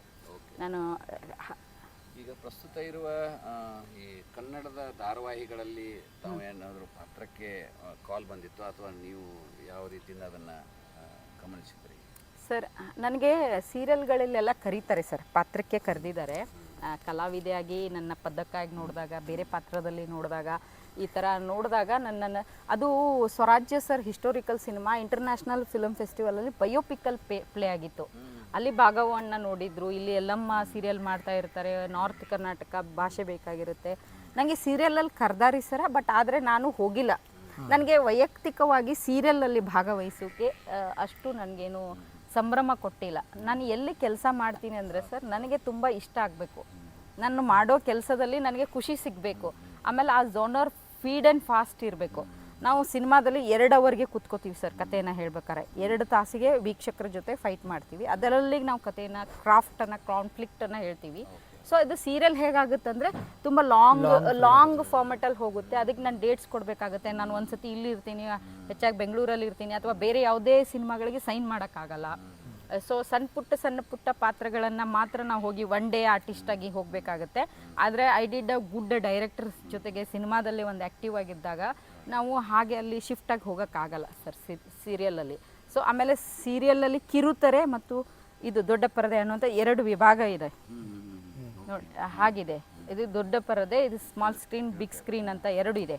ನೀವು ಕಿರುತೆರೆಯವರ ಇದ್ರವರು ವಿಭಾಗಗಳಿದಾವೆ. ಸೊ ನಾನು ಇಲ್ಲಿ ಇಲ್ಲೇ ಕೂತ್ಕೋಬೇಕು ಅಂತ. I don't want to go with that. I am good to shift in YouTube. ಒಳ್ಳೆ ಪಾತ್ರಗಳಿದ್ರೆ ಯೂಟ್ಯೂಬಲ್ಲಿ ನಾನು ಸುಮಾರು ಬೇರೆಯವರ ಚಾನಲ್ಗಳಿಗೆ ನಾನು ಸಿನಿಮಾ ಮಾಡಿಕೊಟ್ಟಿದ್ದೀನಿ, ಪಾತ್ರವನ್ನು ಮಾಡಿದ್ದೀನಿ. ಅವರಿಗೆ ಸಪೋರ್ಟೆಡ್ ಮಾಡಕ್ರಿ, ಇವರಿಗೆ ನಿಮ್ಗೆ ಸಹಾಯಕ ಆಗಲಿ ಅಂತ ಅಷ್ಟೇ. ಒಳ್ಳೆಯದು. ಇದೇ ರೀತಿ ನಿಮ್ಮ ನಿರ್ದೇಶನದೊಂದಿಗೆ ಮುಂದಿನ ಈ ಜನಾಂಗಕ್ಕೆ ಒಂದು ಒಳ್ಳೆಯ ಮಾರ್ಗದರ್ಶನ ಕೊಡುವಂಥ ಒಳ್ಳೊಳ್ಳೆ ಚಿತ್ರಗಳು ಬರಲಿ. ಈಗಿನ ಜನಾಂಗಕ್ಕೆ ಏನಾಗಿದೆ ಮೇಡಮ್, ನಮ್ಮ ಅನಿಸಿಕೆ ಅಂದರೆ 2-3 ತಾಸು ಮೂವಿಯನ್ನು ನೋಡುವುದು ಆ ಟ್ರೆಂಡ್ ಇಲ್ಲ ಮೊದಲಿನ ಥರ. ಸೊ ಅದಕ್ಕಾಗಿ ಈ ಸಣ್ಣ ಮೂವಿಗಳನ್ನು ನೋಡಿ ಅದರಿಂದ ಒಂದು ಏನಾದರೂ ಸಂದೇಶ ಕೊಡುವಂಥದ್ದು, ಒಳ್ಳೆಯ ಸಂದೇಶ ಕೊಡುವಂಥದ್ದು ಬರ್ತಾ ಇರಲಿ ಅಂತ ಕೇಳ್ತೀನಿ. ಅದೇ ರೀತಿ ಬೇರೆ ನಮ್ಮ ಉತ್ತರ ಕರ್ನಾಟಕದ ಎಲ್ಲ ಜಾಗಗಳಿಗೆ, ಪ್ರೇಕ್ಷಣೀಯ ಸ್ಥಳಗಳಿಗೆ, ಭಕ್ತಿ ಕೇಂದ್ರಗಳಿಗೆ ಹೋಗಿ ತಮ್ಮ ಎಲ್ಲ ಒಂದು ಶಾರ್ಟ್ ಮೂವೀಸ್ ಬರಲಿ ಮುಂದಿನ ದಿನಮಾನಗಳಲ್ಲಿ ಅಂತ ಹೇಳಿ ಆಶಿಸ್ತೀನಿ ಈ ವೇದಿಕೆಯನ್ನು. Thank you sir, thank you sir. ನಾನು ನಿಮಗೆ ಹಾಗೆ ಕೇಳಬೇಕು ಅಂದರೆ, ಯಾಕೆ ವೀಕ್ಷಕ ಪ್ರಭುಗಳು ಅಥವಾ ವೀಕ್ಷಕರು ನೀವೆಲ್ಲರೂ ಯಾಕೆ 2 ಅವಧಿಯ ಎಂಟರ್ಟೈನ್ಮೆಂಟ್ಗೆ ತೊರೆದು ಸಣ್ಣ ಒಂದು 10 ನಿಮಿಷಕ್ಕೆ ಬೇಕು, 2 ನಿಮಿಷಕ್ಕೆ ಬೇಕು, ಯಾಕೆ ನೀವು ಹಾಗೆ ಕೂತ್ಕೊಂಡಿದ್ದೀರಾ? ಏನು ನಿಮಗೆ ಅದು? ಯಾಕಂದರೆ ನಾನು ಪ್ರತಿದಿನ ಒಂದು ಚಿತ್ರವನ್ನು ನೋಡ್ತೀನಿ ಸರ್. ನಂದು ಇನ್ನೂ 2 ಅವಧಿ ನನ್ನ ಮಿಸ್ ಆಗಿಲ್ಲ. ಯಾಕಂದ್ರೆ ನಾನು ಸಿನಿಮಾದಲ್ಲಿ ಇದ್ದೀನಿ, ನಂಗೆ ನೋಡ್ತೀನಿ ಅಂತ ನೀವು ಅನ್ಬೋದು. ನಾನು ನಿಮ್ಗೆ ವೈಯಕ್ತಿಕವಾಗಿ ಕೇಳ್ತಾ ಇದ್ದೀನಿ, ಏನು ನಿಮಗೆ ಅದು ಕಡಿತ ಮಾಡ್ತಾ ಇದೆ? ಯಾಕೆ ಹೋಗ್ತಾ ಇಲ್ಲ, ನೋಡ್ತಾ ಇಲ್ಲ? ನಿಮ್ಗೆ ಏನು ಅನಿಸುತ್ತೆ ಸರ್? ಏನು ಇದು ಜಾಗತೀಕರಣ, ಗ್ಲೋಬಲೈಸೇಷನ್ ಮತ್ತು ಈ ಒಂದು ಬೆಳವಣಿಗೆ ನಡೀತಾ ಇದೆಯಲ್ಲ ಇಂದಿನ ದಿನಮಾನಗಳಲ್ಲಿ, ಎಲ್ಲರೂ ನಾವು ಅದಕ್ಕೆ ವೇಗವಾಗಿ ಅಂಟ್ಕೊಂಡಿದ್ದೀವೋ, ನಮ್ಮ ಮನಸ್ಥಿತಿ ಆ ಥರ ಬದಲಾವಣೆ ಆಗ್ತಾ ಇದೆಯೋ ಅನ್ನೋ ಗೊತ್ತಿಲ್ಲ. ಆಮೇಲೆ ಪರೋಕ್ಷ ಮತ್ತು ಅಪರೋಕ್ಷವಾಗಿ ನಮ್ಮ ಮೇಲೆ ಒಂದು ಒತ್ತಡ ಇದೆ ಸರ್. ನಾವು ಏನಾದರೂ ಮಾಡಿ ಒಂದು ಸೆಟ್ಲ್ ಆಗಬೇಕು ಅನ್ನೋಂಥದ್ದು, ಉನ್ನತ ಮಟ್ಟಕ್ಕೆ ಸೆಟ್ಲ್ ಆಗಬೇಕು ಅನ್ನೋಂಥದ್ದು, ಈ ಒಂದು ಸ್ಪರ್ಧಿತನ ಬೆಳವಣಿಗೆ ಆಗ್ತಾ ಇದೆಯಲ್ಲ ಪ್ರತಿಯೊಬ್ಬರು ಮನಸ್ಸಿನಲ್ಲಿ. ಅದನ್ನು ನಮ್ಮನ್ನು ಎಂಟರ್ಟೈನ್ಮೆಂಟ್ ಅನ್ಬೋದು ಮತ್ತು ಬೇರೆ ಏನೋ ಅನ್ಬೋದು, ಅದಕ್ಕೆ ನಾವು ಎಕ್ಸ್ಟ್ರಾ ಕರಿಕ್ಯುಲರ್ ಆ್ಯಕ್ಟಿವಿಟೀಸ್ ಅನ್ನೋದು ನಾವು ಇನ್ವಾಲ್ವ್ ಆಗ್ತಾನೇ ಇಲ್ಲ. ಇದೊಂದೇ ದಾರಿಯಲ್ಲಿ ಹೋಗ್ತಾ ಇದ್ದೀವಿ. ಈಗ ಅದರಲ್ಲಿ ಮೊಬೈಲ್ ಬಂದ ಮೇಲೆ ಅಂತೂ ಎಷ್ಟು ನಮ್ಮ ಟೈಮನ್ನು ನಾವು ಸಂಕುಚಿತಗೊಳಿಸಿದ್ದೀವಿ ಅಂದರೆ, 5 ನಿಮಿಷದ ವಿಡಿಯೋ ನೋಡ್ತಿದ್ವಿ ಮೊದಲು, ಈಗ 1 ಮಿನಿಟ್ರಲ್ಲಿ ಮಾಡಿದ್ರೆ ನೋಡ್ಬೇಕನ್ಸಾಗ್ತದೆ. ಅಲ್ಲಿವರೆಗೆ ಹಿಂಗೆ ನಮ್ಮದು IQ ಜಾಸ್ತಿಯಾಗಿ ಅಷ್ಟರೊಳಗೆ ಅವರು ಕೊಡ್ತಾ ಇದ್ದಾರೋ, ಅಥವಾ ನಾವು ರಿಲ್ಯಾಕ್ಸ್ ಆಗಿ ನೋಡುವಂಥ ಟೈಮ್ ನಮಗಿಲ್ಲೋ ಅಂತ ಹೇಳಿ ಇನ್ನೂ ಕನ್ಫ್ಯೂಷನ್ ಆಗಿದ್ದೀವಿ ಅಂತ ನನ್ನ ಅನಿಸಿಕೆ. ಸರ್ ನಿಮಗೆ ಹೇಗೆ ಏನು ಅನಿಸುತ್ತೆ? ಈ ಸರ್ ಹೇಳಿದಂಗೆ ಈ ಟೈಮ್ ಇಲ್ಲ ಅನ್ನಂಗೆ ಆಗೈತಿ ಪರಿಸ್ಥಿತಿ. ಎಲ್ಲರಿಗೂ ಅವ್ರದ್ದೇ ಆದಂಥ ಒಂದು ಅವಸರ. ಈ ಮೊದಲು ನಾವು 3 ತಾಸು ಸಿನಿಮಾ ನೋಡ್ತಿದ್ವು ಟಾಕೀಸ್ದೊಳಗೆ ಹೋಗಿ. ಆ ಸಿನಿಮಾ ನೋಡ್ಬೇಕಾದ್ರೂ ಟಿಕೆಟ್ ತೆಗಿಸ್ಬೇಕಾದ್ರೆ ಹೆಂಗೆ ಪರಿಸ್ಥಿತಿ ಇತ್ತಪ್ಪ ಅಂದ್ರೆ, ಪಾಳೆ ಹಚ್ಚಿ ಟಿಕೆಟ್ ತೆಗಿಸ್ತಿದ್ವಿ ನಾವು. ಪಾಳೆ ಹಚ್ಚಿ ಟಿಕೆಟ್ ಇಲ್ಲಿ ನಾನೇ ಹೇಳ್ಬೇಕಂದ್ರೆ ಇಲ್ಲೇ ಟಾಕೀಸ್ದಾಗ ನಾವು ಸಿನಿಮಾ ಟಿಕೆಟ್ ತೆಗಿಸಕ್ಕೆ ಹೋದಾಗ ಹಂಗೆ ಹರ್ಕೊಂಡು ಬಂದಿದ್ವಿ. ಅಂಥ ಪರಿಸ್ಥಿತಿ ಇತ್ತು. ಇವತ್ತು ಸಿನಿಮಾ ಟಾಕೀಸ್ಗಳು ಹೆಂಗಾಗ್ಯವಪ್ಪ ಅಂದ್ರೆ, ನಾವು ಟಿಕೆಟ್ ತೆಗಿಸಿ ಹೋಗಿ ಕುಂತೀವಂದ್ರೆ ಇನ್ನೊಂದಿಬ್ರು ಬರಲ್ರಿ ಚಾಲೂ ಮಾಡ್ತೀವಿ ಸಿನಿಮಾ ಅಂದ್ರೆ, ಒಂದು ಕನಿಷ್ಠ ಒಂದು 5 ಜನರೇ ಬಂದ್ರೆ ಸಿನಿಮಾ ಚಾಲೂ ಮಾಡ್ತೀವಿ ರೀ, ಇಲ್ಲ ಥರ ಇವತ್ತು ಶೋ ಇಲ್ರಿ ಅನ್ನುವಂಥ ಪರಿಸ್ಥಿತಿ ಆಗೈತಿ. ಅಂದರೆ ಒಳ್ಳೊಳ್ಳೆ ಕಥೆಗಳಿದ್ದು ಅಂಥದ್ದು ಮಾಡಿದ್ದು ಅವು ಹಿಟ್ಟಾಗಿದ್ದಾವೆ, ಇಲ್ಲ ಅಂತ ಹೇಳಿಲ್ಲ. ಆದರೂ ಮನರಂಜನೆಗೆ ತೆಗೆದಿಡುವಂಥ ಸಮಯ ಭಾಳ ಕಡಿಮೆ ಆಗೈತೆ ಅಂತ. ಅದೇ ಸರ್, ನಿಮ್ಮ ಸಮಯ ಇಲ್ಲ ಅನ್ನೋದೇನಿದೆಯಲ್ಲ, 24 ಗಂಟೆ ಆವಾಗೂ ಇತ್ತು, ಇವಾಗ 24 ಗಂಟೆನೇ ಇದೆ, ಸಮಯ ಇದೆ, ಬೇರೆ ಏನೂ ಇಲ್ಲ ಸರ್. ಸಮಯ ಹಾಗೂ 24 ಗಂಟೆನೇ ಇತ್ತು, ಈಗೂ 24 ಗಂಟೆ ಅದ ರೀ. ಆಗ ಈ ನಾವು ಪಾರಿಜಾತ, ಬಯಲಾಟ, ಸಿನಿಮಾ ಇವತ್ತರನ್ನೆಲ್ಲ ನಾವು ನೋಡ್ತಿದ್ದೆವು. ಆಗ ಬೇರೆ ಹಾದಿದ್ದಿದ್ದಿಲ್ಲ. ಈಗ ಮೊಬೈಲ್ ಬಂತು, ಮೊಬೈಲ್ ಬಂದಮೇಲೆ ನಾವು ಅಲ್ಲಿ ಹೋಗಿ ನೋಡೋ ಬದಲಿ ಇಲ್ಲೇ ನೋಡ್ತೀವಲ್ಲ, ಇಲ್ಲೇ ನೋಡಿದ್ರಾಗ ಮತ್ತು ಮತ್ತೊಂದು ಸಿನಿಮಾ ಇಲ್ಲೇ ನೋಡೋಕೆ ಸಾಧ್ಯ ಇಲ್ಲ ಅಂತೇಳಿ ನಾವು ಸರ್ಸ್ಕೊತ ಹೋಗಿಬಿಡ್ತೀವಿ. ಯಾಕಂದ್ರೆ ಮನುಷ್ಯಾಗ ಯಾವಾಗಲೂ ಸಮಾಧಾನ ಇಲ್ಲ, ತಾಳ್ಮೆ ಅನ್ನೋದಿಲ್ಲ. ಈ ನಾವು ಮೊದಲು ಈ ಮೊಬೈಲ್ ಅದು ಬರದೇ ಇದ್ದ ಕಾಲದೊಳಗೆ ನಾವು ಊರಿಗೆ ಹೋದ್ವಿ ಅಂದ್ರೆ, ಊರಿಗೆ ಯಾರನ್ನ ನಮ್ಮ ಸಂಬಂಧಿಕರು ಮಕ್ಕಳನ್ನ ಯಾರನ್ನೋ ಕಳಿಸಕತ್ತೀವಿ ಅಂದ್ರೆ, ನೀವು ಹೋಗಪ್ಪ ಅಲ್ಲಿ ಹೋಗಿ ಮುಟ್ಟಿದ ಮೇಲೆ ಪತ್ರ ಬರೀ ಅಂತಿದ್ದೆವು. ಆ ಪತ್ರ ಹೋಗಿ ಮುಟ್ಟುವುದು 2 ದಿವಸ, ಅವ್ರ ಪತ್ರ ಬರೆಯೋದು 2 ದಿವಸ, ಅದು ಬಂದು ಮುಟ್ಟುವುದು 2 ದಿವಸ, ಹಿಂಗೆ 5-6 ದಿವಸ ತನಕನೂ ನಾವು ಯಾವುದೋ ಆತಂಕ ಇಲ್ಲದೆ ಆರಾಮಾಗಿರ್ತಿದ್ದೆವು. ಈಗ ಹೆಂಗಾಗೈತೆ ಅಂದ್ರೆ, ಈಗ ಬಸ್ ಸ್ಟ್ಯಾಂಡ್ಗೆ ಹೋಗಿ ಕೊಡ್ಲು ಆಗಿಂದಾಗ ಫೋನ್ ಹಚ್ತೀವಿ, ಸೀಟ್ ಸಿಕ್ಕತ್ತಿಲ್ಲೋ ಅಂತ ಕೇಳ್ತೀವಿ ನಾವು. ಸೀಟ್ ಸಿಕ್ಕತ್ತಿಲ್ಲೋ, ಕಿಟಕಿ ಕಡೆ ಸಿಕ್ಕತ್ತಿಲ್ಲೋ, ಹೋಗಿ ಮುಟ್ಟಿದಿಲ್ಲೋ ಅಂದ್ರೆ ಕ್ಷಣಕ್ಕೆ ಒಟ್ಟು ನಾವು ಈಗ ತಾಳ್ಮೆ ಕಳ್ಕೊಳಕತ್ತೀವಿ. ಹಂಗೆ ಈ ಸಿನಿಮಾ ನೋಡಿದ್ರಾಗೂ ನಾವು ಈ ಮನರಂಜನೆ ನೋಡೋದ್ರೊಳಗೂ ಸಹಿತ ತಾಳ್ಮೆ ಕಳ್ಕೊಳಕತ್ತೀವಿ. ಪಟಾಪಟ ಆಗ್ಬೇಕು, ಆಗಿಂದಾಗ ಆಗ್ಬೇಕು, ಆಪ್ಷನ್ಸ್ ಹೆಚ್ಚಿಗೆ ಆಗುತ್ತೆ. ಈಗ ಒಂದು ನಾಟಕಕ್ಕೆ ಹೋಗಿ ನನಗೆ ಬೋರ್ ಬರಾಕತ್ತಂದ್ರೆ ಅವಾಗ ಆಪ್ಷನ್ ಇರಲಿಲ್ಲ, ಕೂಡ್ಲೇಬೇಕು ಏನೋರಿಗೆ, ಬೇರೆ ಎಲ್ಲಿಂದ ಇದಿಲ್ಲ. ಈಗ ಹಂಗಿದೆ, ಮೊಬೈಲ್ ನೋಡ್ತಿರ್ತೀನಿ, ನನಗೆ ಆ ಡೈಲಾಗ್ ಬೋರ್ ಅಥವಾ ಸೀನ್ ಬೋರ್ ಅಂತಂದ್ರೆ ಐ ವಿಲ್ ಮೂವ್ ಟು ಆಗಿಂದಾಗ ಸರಿಸ್ಬಿಡ್ತೀವಿ. ಈಗ ನಾವು ನ್ಯೂಸ್ ಚಾನಲ್ ನೋಡ್ತಿರ್ತೀವಿ, ಒಂದೇ 15 ನಿಮಿಷ ತೋರಿಸ್ತಾರೆ. 6 ಗಂಟೆದ ನ್ಯೂಸ್ ಚಾನಲ್ ನಾನು 15 ನಿಮಿಷದಲ್ಲಿ ಅಸೆಸ್ಮೆಂಟ್ ಮಾಡ್ಬೋದು. ಯಾಕಂದ್ರೆ ಈಗ ಪ್ರೊಲಾಂಗ್ಡ್ ಅಲ್ಲಿವರೆಗೆ ಇರ್ತದೆ ಅಂತ ಗೊತ್ತಾಗ್ತದೆ. ಸೊ ಆಪ್ಷನ್ ಜಾಸ್ತಿ ಇದ್ದಾಗ ಹಾಗೆ ನಮಗೆ ಒಂದು ಈ ಸ್ಪರ್ಧಾತ್ಮಕ ಜಗತ್ತಿನಲ್ಲಿ ಆಪ್ಷನ್ಸ್ ಹೆಚ್ಚಿದ್ದಾಗ ನನಗೆ ಯಾವ್ದು ಬೇಕೋ ಅದನ್ನಷ್ಟೇ ನಾನು ತೊಗೊಳಕತ್ತೀನಿ ಅಂತಂದೆ. ಆದ್ರೂ ಕಲಾರಂಗಕ್ಕೆ ವೀಕ್ಷಕರೆಲ್ಲ ಹೆಚ್ಚಿನ ಒಂದು ಸಮಯವನ್ನು ತೆಗೆದುಕೊಂಡು ನಮ್ಮಲ್ಲಿ ನಾವು ಈ ಮನೋರಂಜನೆಗೆ ಅದನ್ನು ಚಾಯ್ಸ್ ಮಾಡಿಕೊಂಡು ಇನ್ನಾದರೂ ಡೈಲಿ ಒಂದು ರಾಜ್ಕುಮಾರ, ವಿಷ್ಣುವರ್ಧನ್ ಇಂಥವ್ರದ್ದೊಂದು ಮೂವಿ ನೋಡಬೇಕಂತ ಹೇಳಿ ನನ್ನದು ಸಲಹೆ ಐತಿ. ಈ ಮೂಲಕ ನಾವು ನೋಡಲೇಬೇಕು. ಈಗಾದರೂ ಅಗದಿ ನಿಧಾನವಾಗಿ ಸಮಾಧಾನ ಕೊಡುವಂಥ ಮೂವೀಸ್ ಅಂದರೆ ಇನ್ನೂ ನಮಗೆ ಮನಸ್ಸಿನಲ್ಲಿ ಇದಾವೆ ಅಂತಂದು ಹೇಳ್ತೀವಿ ಸರ್. ಹಾಗೆ ಅದೇ ನೋಡಿ ಸರ್, ನಿಮ್ಮ ಅಂದರೆ ವೀಕ್ಷಕ ಪ್ರಭುಗಳು ಈಸಿ ಟು ಗೋಯಿಂಗನ್ನು, ಆಮೇಲೆ ಕೈಯಲ್ಲೇ ಅವ್ರಿಗೆ ಎಕ್ಸಸ್ ಸಿಕ್ಕಿರೋದಕ್ಕೆ ಎಂಟರ್ಟೈನ್ಮೆಂಟನ್ನು ಅವರು ಆ ಕ್ಷಣಕ್ಕೆ ತೃಪ್ತರಾಗ್ತಾ ಇದ್ದಾರೆ, ಅಲ್ಪ ತೃಪ್ತರಾಗ್ತಾ ಇದ್ದಾರೆ. ಅವರಿಗೆ ಲಾಂಗ್ ಇದನ್ನು ಡಿಸ್ಟೆನ್ಸ್ ಬೇಡ. ಅವಾಗ ಸರ್ 2 ಅವರ್ ಇದನ್ನು ಸಿನಿಮಾ ನೋಡಿದಾಗ ಸರ್ ಆ್ಯಕ್ಚುಲಿ ಏನಾಗುತ್ತೆ, ಸಿನಿಮಾಗಳಿಂದ ಏನು ಸಿಗುತ್ತೆ, ಯಾಕೆ ನೋಡಬೇಕು ಅನ್ನೋದಕ್ಕೆ ನನ್ನ ಪ್ರಶ್ನೆ ಸರ್. ಏನು ಉತ್ತರ ಅಂದರೆ ಸರ್, ಸಿನಿಮಾನ 2 ಅವರ್ಗೆ ಅಥವಾ 1 ಅವರ್ಗೆ ನೀವು ಲಾಂಗಲ್ಲಿ ಅದು ಇಂಟ್ರೆಸ್ಟೆಡ್ಡಿಗೆ ಆಯಿತು, ನಿಮ್ಮ ಝೋನರ್ಗೆ ಇಷ್ಟ ಆಗೋ ಥರ ಇದ್ದರೆ ಸರ್, ಸೈಕಲಾಜಿಕಲಿ ಅದು ಮನುಷ್ಯನನ್ನು ತೆರೆದಿಡುತ್ತೆ ಸರ್. ಸಿನಿಮಾ ಅಂದರೆ ಏನು ಸರ್, ವಿಜುವಲಿ ಒಂದು ಕತ್ತಲೆ ಕೋಣೆಯಲ್ಲಿ ಸ್ವಲ್ಪ ನಿಮ್ಮನ್ನೆಲ್ಲರನ್ನ ಹಾಕಿ ನಾವು ಕತ್ತಲ ಬೆಳಕಿನ ಆಟವನ್ನು ಆಡ್ತೀವಿ. ಅದು ಪಾತ್ರದ ಜೊತೆ ನೀವು ಕೂಡ್ತಾ ಏನಾಗುತ್ತೆ, ಆ ಪಾತ್ರದ ಜೊತೆ ನೀವು ಬೆರಿತಾ ಹೋಗ್ತೀರಿ. ಫೈಟ್ ಮಾಡ್ದ ಅಂದರೆ ಹೊಡಿಯೋನಿಗೆ ಅಂತೀರಿ. ಹತ್ತಾಗ ನಿಮ್ಮ ಕಣ್ಣಲ್ಲಿ ಕಣ್ಣಂಚು ಬರುತ್ತೆ. ಯಾಕೆ ಆ ಪಾತ್ರದ ನಿಮ್ಮ ಕಣ್ಣಲ್ಲಿ ಅಂಚು ಬರುತ್ತೆ? ದಟ್ ವಾಸ್ ದ ಕಲಾವಿದನ ಅಥವಾ ನಿರ್ದೇಶಕನ, ದಟ್ ಅದು ಮ್ಯೂಸಿಕ್, ಅದೇನು 24 ಕ್ರಾಫ್ಟಲ್ಲಿ ಆಗಿ ಬಂದಿರುತ್ತಲ್ಲ, that magic was impact on you. ಅದು ಇಂಪ್ಯಾಕ್ಟ್ ನಿಮ್ಮ ಮೇಲೆ ಆದಾಗ 2 ಅವರ್ವರೆಗೂ ನೀವು ಪೇಷನ್ಸಲ್ಲಿ ಕೂತಾಗ ಸರ್, ಅದು ಒಂದು ದೀರ್ಘವಾದಂಥ ಸೈಕಾಲಜಿಯಲ್ಲಿ ನಿಮಗೆ ಎಫೆಕ್ಟನ್ನು ಮಾಡುತ್ತೆ, ಬದಲಾವಣೆಯನ್ನು ತರುತ್ತೆ. ಹಾಗಾಗಿ ಜನರೇ, ನಾನು ನಿಮಗೆ ರಿಕ್ವೆಸ್ಟ್ ಮಾಡ್ತೀನಿ, ಸುಪ್ರಿಯಾನ ಚಿತ್ರವನ್ನು ಮಾತ್ರ ಹೇಳ್ತಾ ಇಲ್ಲ, ನಿಮಗೆ ವರ್ಲ್ಡ್ ವೈಡ್ ಚಿತ್ರಗಳು ಸಿಗ್ತವೆ. ಅವು ನಿಮಗೆ ಮೊಬೈಲಲ್ಲೇ ಸಿಗ್ಬೋದು ಸರ್, ಅಥವಾ ನಿಮಗೆ OTT ಪ್ಲಾಟ್ಫಾರ್ಮಲ್ಲಿ ಸಿಗಬಹುದು, ಅಥವಾ ಥಿಯೇಟ್ರಿಕಲ್ ಸಿಗ್ಬೋದು. ಒಂದು ದೊಡ್ಡ ಮಟ್ಟದ ಲಾಂಗ್ ವಿಡಿಯೋಸ್ಗಳನ್ನು ಸಂತೃಪ್ತವಾಗಿ ಸಮಯ ಕೊಟ್ಟು ವಿಜುವಲಿ ನೀವು ಅದನ್ನು ನೋಡಿ, ಅದು ನಿಮಗೊಂದು ನಾಟಕಗಳನ್ನು ನೋಡಿ ಹೋಗಿ, ಲೈವ್ ನಾಟಕಗಳನ್ನು ನೋಡಿ ಸರ್. ಆವಾಗ ನಮಗೆ ಬ್ಲಡ್ಡಲ್ಲಿ ಒಂದು ಸಂಚಲನ ಆಗುತ್ತೆ. ಅದೆಲ್ಲವೂ ನಿಮಗೆ ಆರೋಗ್ಯಕ್ಕೆ ಮತ್ತು ನಿಮ್ಮ ಮಾನಸಿಕ ಸ್ಥಿತಿಗೆ ಒಂದು ಸಮತೋಲನಕ್ಕೆ ಸಹಾಯಕಾರಿ ಆಗ್ತವೆ. ಚಿತ್ರಗಳು ಮನೋರಂಜನೆಯನ್ನು ಕೊಡ್ತವೆ, ಅದು ಅಲ್ಲದೆ ಬಹಳಷ್ಟು ವಿಚಾರವನ್ನು ಕೂಡ ಕೊಡ್ತವೆ. ಮನೋರಂಜನೆ ಅಂದರೆ ಮೇಡಮ್, ಈಗ ಮನೋರಂಜನೆ ಅಂತ ಹೇಳಿದ್ರಿ, ಒಂದು ಚಿತ್ರ ನೋಡಿದ ಮೇಲೆ ಒಂದು ಸಮಾಜಕ್ಕೆ ಸಂದೇಶ ಹೋಗಬೇಕು, ಯಾವುದೇ ವರ್ಗಕ್ಕಿರಲಿ ಸಂದೇಶ ಹೋಗಬೇಕು. ಅದರ ಜೊತೆ ನಮಗೆ ಒಂದು ತೃಪ್ತಿಯ ಭಾವನೆ ಬರಬೇಕು. ಈಗಿನ ಹೆಚ್ಚಿನ ಸಿನಿಮಾಗಳಲ್ಲಿ ಆ ಕ್ರೌರ್ಯ ಹೆಚ್ಚು ತೋರಿಸುವಂಥದ್ದು ಅಥವಾ ಆ ಲೈಂಗಿಕತೆಯ ಹೆಚ್ಚು ತೋರಿಸುವಂಥದ್ದು, ಪ್ರಚೋದನಾತ್ಮಕ ಆಗಿರುವಂಥ ಕೆಲವೊಂದು ಸೀನ್ಗಳನ್ನು ತೋರಿಸೋದ್ರಿಂದ ನಮ್ಮ ಯುವಜನತೆ ಇರ್ಬೋದು ಅಥವಾ ಯಾರೇ ಇರ್ಬೋದು, ಅದಕ್ಕೆ ಪ್ರಭಾವಕ್ಕೆ ಒಳಗಾಗಿ ನಾವು ಅದಕ್ಕೆ ತೆರೆದಿಡ್ತೀವಿ ನಮ್ಮನ್ನೇ ನಾವು. ಅದು ನೆಗೆಟಿವ್ ಆಸ್ಪೆಕ್ಟ್ಗೂ ದಾರಿ ಆಗ್ಬೋದಲ್ಲ ಅಂತ ಹೇಳಿ ಒಂದು ಇದೆ. ಅದಕ್ಕೆ ಅದೇ ಥರ ಜಾಸ್ತಿ ಬರ್ತಾ ಇದೆ ನೋಡಿ. 10 ಸಿನಿಮಾದಲ್ಲಿ ಬಂದರೆ 5 ಸಿನಿಮಾದಲ್ಲಿ ಕ್ರೌರ್ ಇರ್ತದೆ. ಹೀರೋ ಲಾಂಗು ಮಚ್ಚಿ ಹಿಡಿದಿಲ್ಲಾರ್ದೆ ಸಿನಿಮಾನೇ ಇರಂಗಿಲ್ಲ.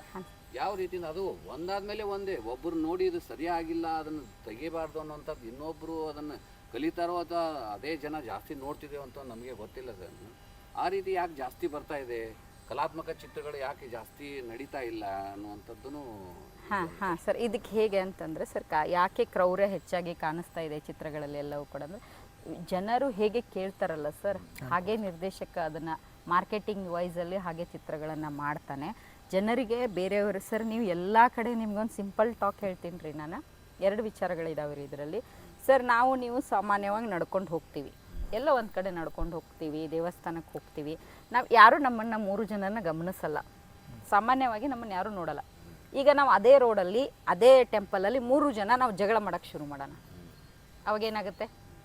ಜನ ಎಲ್ಲ ಕೂಡ್ತಾರೆ, ಯಾರು ನಮ್ಮನ್ನು ಬಂದು ಜಗಳವನ್ನು ಬಿಡಿಸಲ್ರಿ. ಕಾಮನ್ ಟಾಕ್ ಹೇಳ್ತೀನಿ ರೀ, ಅವರು ನಮ್ಮನ್ನ ಜಗಳವನ್ನು ಎಂಜಾಯ್ ಮಾಡ್ತಾರೆ, ವಿಡಿಯೋ ಮಾಡ್ತಾರೆ, ನೋಡ್ತಾರೆ, ನೋಡಿ ಇವಳೇನು ಬೈತಾ ಇದ್ದಾಳೆ, ಅವಳೇನು ಬೈತಾ ಇದ್ದಾಳೆ, ಇವ್ರು ಯಾಕೆ ಹೀಗಾಯ್ತು ಅನ್ನೋದು ಒಂದು ದಟ್ ಫೈಟನ್ನು ಎಂಜಾಯ್ ಮಾಡ್ತಾರೆ.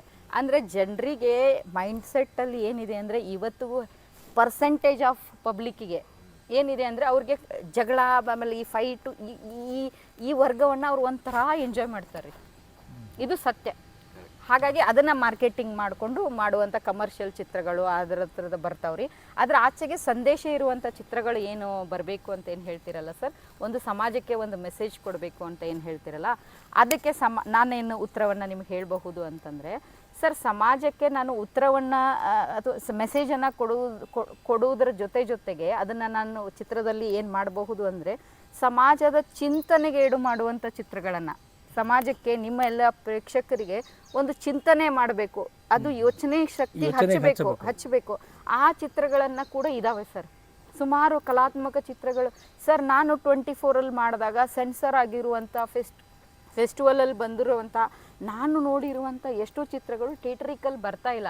ಯಾಕಂದರೆ ನಾನು ಚುರುಮುರಿ ಯಾವ ಥಿಯೇಟರ್ ಸಿನಿಮಾ ಅಲ್ರಿ, ಅದು out and out festival cinema. ನಾನು ಫೆಸ್ಟಿವಲ್ಗೆ ಮಾಡಿದ್ದೆ. ಆ ಥರದ ಕಲಾತ್ಮಕ ಚಿತ್ರಗಳು ಸರ್, ಅದರಲ್ಲಿ ಯಾವುದೇ ಹಾಡಿಲ್ರಿ. ನೋಡ್ರಿ, ನಾನು 100 ಡೇಸ್ ಹೋಗಲೇ ಇಲ್ಲ ನನ್ನ ಚಿತ್ರ, ಯಾಕಂದರೆ ವೀಕ್ಷಕರಿಗೆ ಒಂದು ಹಾಡನೇ ಇಲ್ಲ ಸಿನಿಮಾದಲ್ಲಿ ಸರ್. ಅದು ಚಿಂತನೆಗೇಡು ಮಾಡುವಂಥ ಚಿತ್ರ. ಅಷ್ಟು ಚಿಂತನೆಗೇಡು ಮಾಡಲಿಕ್ಕೆ ಅಷ್ಟೇ ಯೋಚನೆ ನಾನು ಮಾಡಿದ್ದನ್ನು ಅವರಿಗೆ ತಗೊಳ್ಳಿಕ್ಕೆ ಆ ಶಕ್ತಿ ಬೇಕಲ್ಲ sir. That is everything was knowledge ಹೇಳ್ತೀನಿ ನಾನು. ಸರಿಯಾದ ನಾಲೆಜ್ ಯಾರಿಗೆ ತೊಗೊಳ್ಳೋದು ಬೇಡಾಗೈತ್ರಿ. ಭಾಳ ಮಂದಿ ತೊಗೊಳಕ್ಕೆ ಇಷ್ಟಪಡಲ್ಲ. ಸರಳವಾಗಿ ಹೆಂಗಾಗುತ್ತೆ, ಸರಳೀಕರಣದಲ್ಲಿ ಹೋಗಲಿಕ್ಕೆ ಜನ ಇಷ್ಟಪಡ್ತಾರೆ. ಅದನ್ನು ರೈಟ್ ವೇನಲ್ಲಿ ರೈಟ್ ನಾಲೆಜನ್ನು ತೊಗೊಂಡು ಯಾಕೆ ಇವಳು ಇದನ್ನು ಚಿತ್ರ ಹೇಳ್ತಾ ಇದ್ದಾಳೆ, ಯಾಕೆ ಈ ಫ್ರೇಮನ್ನು ಹೀಗೆ ಇಡ್ತಾ ಇದ್ದಾಳೆ, ಈ ಚಿತ್ರವನ್ನು ಹೀಗೆ ಹಾಡಿಲ್ಲದೆ ಯಾಕೆ ಅವಳು ಮಾಡಿದ್ಲು, ಕಥೆಯಲ್ಲಿ ನೀವು ರೊಟ್ಟಿನೇ ತೊಗೊಂಡ್ರೆ ರೊಟ್ಟಿನೇ ಯಾಕೆ ಆಯ್ಕೆ ಮಾಡ್ಕೊಂಡು ಅದನ್ನು ಡಿಕೋಡ್ ಮಾಡಿ ತಿಳ್ಕೊಳಕ್ಕಾಗಲಿಲ್ಲ. ಅದನ್ನು ಹೇಗಂತಾರೆ ಸರ್, ನಾನು ಆ್ಯಕ್ಟಿವಿಟಿ ಹೆಚ್ಚಾಗಿದೆ ಅದರಲ್ಲಿ ಚಿತ್ರದಲ್ಲಿ. ಅದಾದಮೇಲೆ ನೋಡಿ ಲೈನ್ ಏನಂತ ಬರೆದಿದ್ವಿ ಅಂದರೆ, ತಾಯಿ ತನ್ನ ಮಗಳು ತಾಯಿಯ ಸೆರಗು ಜಗ್ಗಿ ಕೇಳಿದಳು ಅವ್ವ ರೊಟ್ಟಿ ಕೊಡವ್ವ. ಇದು ಸಾಲು ಬರೆದಿರೋದು. ಅದನ್ನು ವಿಜುವಲಿ ನಾವು ಹೇಗೆ ತೋರಿಸ್ತೀವಿ ನೋಡಿ ಸರ್. ಆ ಸಾಲು ಎಷ್ಟು ಅದ್ಭುತವಾಗಿದ್ದೆ, ಅದನ್ನು ಅವ್ರು ಹೇಗೆ ಹೇಳಿದ್ದಾರೆ ನೀವು ನೋಡಿದಿರಲ್ಲ, ರೊಟ್ಟಿನಲ್ಲಿ ಅದು ಬರುತ್ತೆ. ಹಾಗೆ ಸರ್, ಅವಳು ಉಡಿನಲ್ಲಿ ಹಿಂಗೆ ಹಿಟ್ಟನ್ನು ಹಾಕೊಂಡು ಬರ್ತಾಳೆ. ಬೇರೆ ಬೇರೆ ಮನೆಗೆ ಹೋಗಿ ಸರ್ ಕೆಲಸ ಮಾಡಿ ಸಿಕ್ಕ ಹಿಟ್ಟಿನಿಂದ ವ್ಯಾಪಾರ ಚಾಲೂ ಮಾಡ್ತಾಳೆ. ಮಾರಿ ಉಡ್ಯಾಗ ಹಾಕೊಂಡ್ಬಂದಿದ್ದು ಹಿಟ್ಟನ್ನು ಕಲಸಿ ರೊಟ್ಟಿ ಮಾಡಿ ತನ್ನ ವ್ಯಾಪಾರವನ್ನು, ಅದರಿಂದ ಬಂದ ಹಣವನ್ನು ಭಾಳ ದೊಡ್ಡ ಮಟ್ಟದ ಇನ್ಸ್ಪೈರೇಷನ್ಸ್ ಇರುವಂಥ ದೊಡ್ಡ ಸಾಧಕರ ನೀವು ಆತ್ಮಕಥನವನ್ನು ನೋಡಿದಾಗ ದಟ್ ಶುರುವಾತ್ ಹೇಗಾಗಿರುತ್ತೆ ಸರ್, ಇದ್ರ ಮೂಲಕ ಪೇಪರ್ ಮಾರಿ ಆಗಿರೋದು, ಮೋದಿಯವರು ಚಹಾ ಮಾಡಿ ಬೆಳೆದಿರೋದು. ಸೊ ಅವರ ಮೂಲ ಏನಿರುತ್ತಲ್ಲ ಸರ್, ಅದು ಹೀಗೆ ಒಂದು ಸಿಂಪಲ್ ಕೆಲಸದಿಂದನೇ ಶುರುವಾಗಿರುತ್ತೆ. ಸೊ ಇವೆಲ್ಲವೂ ಅವರಿಗೆ ಗೊತ್ತಿರಂಗಿಲ್ಲ ರೀ ಸರ್. ಅವರಿಗೆ ಸಿನಿಮಾ ಅಂತಂದರೆ ಎಂಟರ್ಟೈನ್ಮೆಂಟ್, ಹೊಡೆಯೋದು ಬಡಿಯೋದು. ಎಂಟರ್ಟೈನ್ಮೆಂಟಲ್ಲಿ ಸರ್ 2 ವಿಭಾಗ ಇದೆ. ಒಂದು ನಿಮಗೆ ಮನೋರಂಜನಾ ಹಾಡಿನ ಮೂಲಕ ಕಣ್ಣಿಗೆ ಸಿಗುವಂಥದ್ದು, ಇನ್ನು ಒಂದು ನಮ್ಮ ಜ್ಞಾನಕ್ಕೆ ಹೇಳುವಂಥ ಒಂದು ಎಂಟರ್ಟೈನ್ಮೆಂಟ್ ಇದೆ ಸರ್. ನಮ್ಮ ಯೋಚನೆಗೆ ಹಚ್ಚುವಂಥ ಚಿತ್ರಗಳು, ನಮ್ಮ ಹೌದಲ್ಲಪ್ಪ ನಾನು ಹೀಗೆ ಯೋಚನೆ ಮಾಡ್ತಾ ಇದ್ದೆ, ಈ ಡೈರೆಕ್ಟರ್ ಹೀಗೆ ಹೇಳಿದಾನಲ್ಲ ಅನ್ನುವಂಥದ್ದು ತುಂಬ ಇದೆ ಸರ್. ಹಾಗಾಗಿ ಇವೆಲ್ಲವೂ ಪ್ರಯತ್ನಗಳಷ್ಟೇ ಸರ್. ನಾನು ಭಾಳ ಸಣ್ಣ ಪ್ರಯತ್ನದಲ್ಲಿದ್ದೀನಿ. ಭಾಳ ದೊಡ್ಡ ಮೇಕರ್ಗಳು ಸಿನಿಮಾ ಮಾಡಿದ್ದಾರೆ ಸರ್. ಭಾಳ ದೊಡ್ಡ ಇತಿಹಾಸ ಇದೆ. ಇತ್ತೀಚೆಗಷ್ಟೇ ತುಂಬ ಜನ ತಾವು ನಿರ್ದೇಶಕರು, ನಟರು ಬಂದು ಏನು ನಡೀತಿದೆ ಜೀವನದಲ್ಲಿ ಅನ್ನೋದನ್ನ ಜಾಸ್ತಿ ಆ ವಿಷಯಕ್ಕೆ ಅದನ್ನ ಫಿಲ್ ಮಾಡಿ ಜನರಿಗೆ ಹಂಚ್ತಾ ಇದ್ದಾರೆ. ಇದು ಒಳ್ಳೆಯ ಸಂದೇಶ. ಹೆಚ್ಚಿನ ಏನದು ಸಿನಿಮಾ ಸಾಹಿತ್ಯದಲ್ಲಿ ಅವೇ ಫ್ರಮ್ ದಿ ರಿಯಾಲಿಟಿ ಇದೆ. ರಿಯಾಲಿಟಿ ಫಿಲ್ಮ್ಸ್ನೇ ಇಲ್ಲ ನಮ್ಮಲ್ಲಿ. ತುಂಬ ಈ ಮನೋರಂಜನೆಯಲ್ಲಿ 10-12 ಸಾಂಗ್ಸ್ ಹಾಕಿದರೆ ಅದೆಲ್ಲಿ ತೆಗೆದುಕೊಂಡು ಹೋಗಿ ಮೇಕಪ್ ಮಾಡಿಕೊಂಡು ಅದೆಲ್ಲ ಪ್ರಾಕ್ಟಿಕೇಬಲ್ ಇಲ್ಲ, ರಿಯಾಲಿಟಿನೂ ಇಲ್ಲ. ಜಾಸ್ತಿ ಜನ ಅದು ಜಾಸ್ತಿ ಇದೆ, ಆ ಥರ ರಿಯಾಲಿಟಿನೇ ಇರೋದಿಲ್ಲ. ಆಮೇಲೆ ಒಬ್ಬನೇ ಹೀರೋ ಬಂದು 10-12 ಜನರನ್ನ ಕೊಂದು ಹಾಕೋದು, ಅವ್ನು ವೆಪನ್ ಹೆಂಗೆ ಸಿಗ್ತದೆ ಗೊತ್ತಿಲ್ಲ. ಅಂದರೆ ಇದು ಲಾ ವೈಲೇಟ್ ಮಾಡಿ ಮತ್ತೇನೋ ಮಾಡಿ ತೋರಿಸೋದ್ರಿಂದ ಇದಕ್ಕೆ ಇನ್ನೂ ನಮ್ಮ ಕಲಿಯುವ ವರ್ಗ, ನೋಡುವ ವರ್ಗ ಏನು ತಿಳ್ಕೊತದ ಹಿಂಗೆ ಇರ್ತದಲ್ಲ ಅಂತೇಳಿ. ಯಾಕಂದ್ರೆ ನೀವು ಒಂದು ದೊಡ್ಡ ಮೀಡಿಯಾ ರೀ, ಜನರಿಗೆ ಒಂದು ಇದು ಮಾಡಲಿಕ್ಕೆ ಪ್ರಭಾವಕ್ಕೊಳಗ ಆಗ್ಬೇಕಂತಂದ್ರೆ. ಸೊ ಅದನ್ನು ಕಲಿಸೋಕ್ಕಿಂತ ಈ ಉದಾಹರಣೆ ಸಂಪತ್ತಿಗೆ ಸವಾಲು ಅಂತಿತ್ತು, ಅಲ್ಲಿ ಕ್ರೌರ್ಯ ಆಯ್ತು, ಅವ್ನು ಸವಾಲು ಹಾಕ್ತಾನೆ, ಸಂಪತ್ತಿಗೆ ಸವಾಲು ಆದ್ರೆ ಅದನ್ನ ಹೆಂಗೆ ಹೋದ್ರು ಸರ್, ಅದು ಯಾರಿಗೆ ಅನ್ಸಂಗಿಲ್ಲ. ಅಂದ್ರೆ ಯಾರು ಅದನ್ನ ದುರುಳಿರ್ತಾರಲ್ಲ ಅದನ್ನ ಹೊಡೆದು ಹಾಕಕ್ಕೆ ಇನ್ನೊಂದು ಶಕ್ತಿ ಹೇಳ್ತದಲ್ಲ, ಅದನ್ನ ಅವರು ಅತಿ ಸೂಕ್ಷ್ಮವಾಗಿ ಗಮನಿಸಿ ಒಳಗೆ ತಗೋತಾನ. ಇಲ್ಲಿ ಹಂಗಿರ್ತದ್ರಿ, ಸ್ಟಾರ್ಟಿಂಗ್ ಮಚ್ಚದಿಂದ ಹಿಂಗೆ ಕ್ಯಾಮ್ರಾ ಅಂದ್ರೆ ಎಲ್ಲರೂ ಯೂಸ್ ಮಾಡಬಹುದು ಅನ್ನುವಂತ ತರ ಬರ್ಬೋದು, ಆಗ್ಬಹುದು. ಅದಕ್ಕೆ ಪ್ರಚೋದನೆಗೆ ಒಳಗಾಗಬಹುದು ಜನ, ಅದಕ್ಕೆ ಕ್ರೈಮ್ ಹೆಚ್ಚಾಗಬಹುದು ಅಂತ.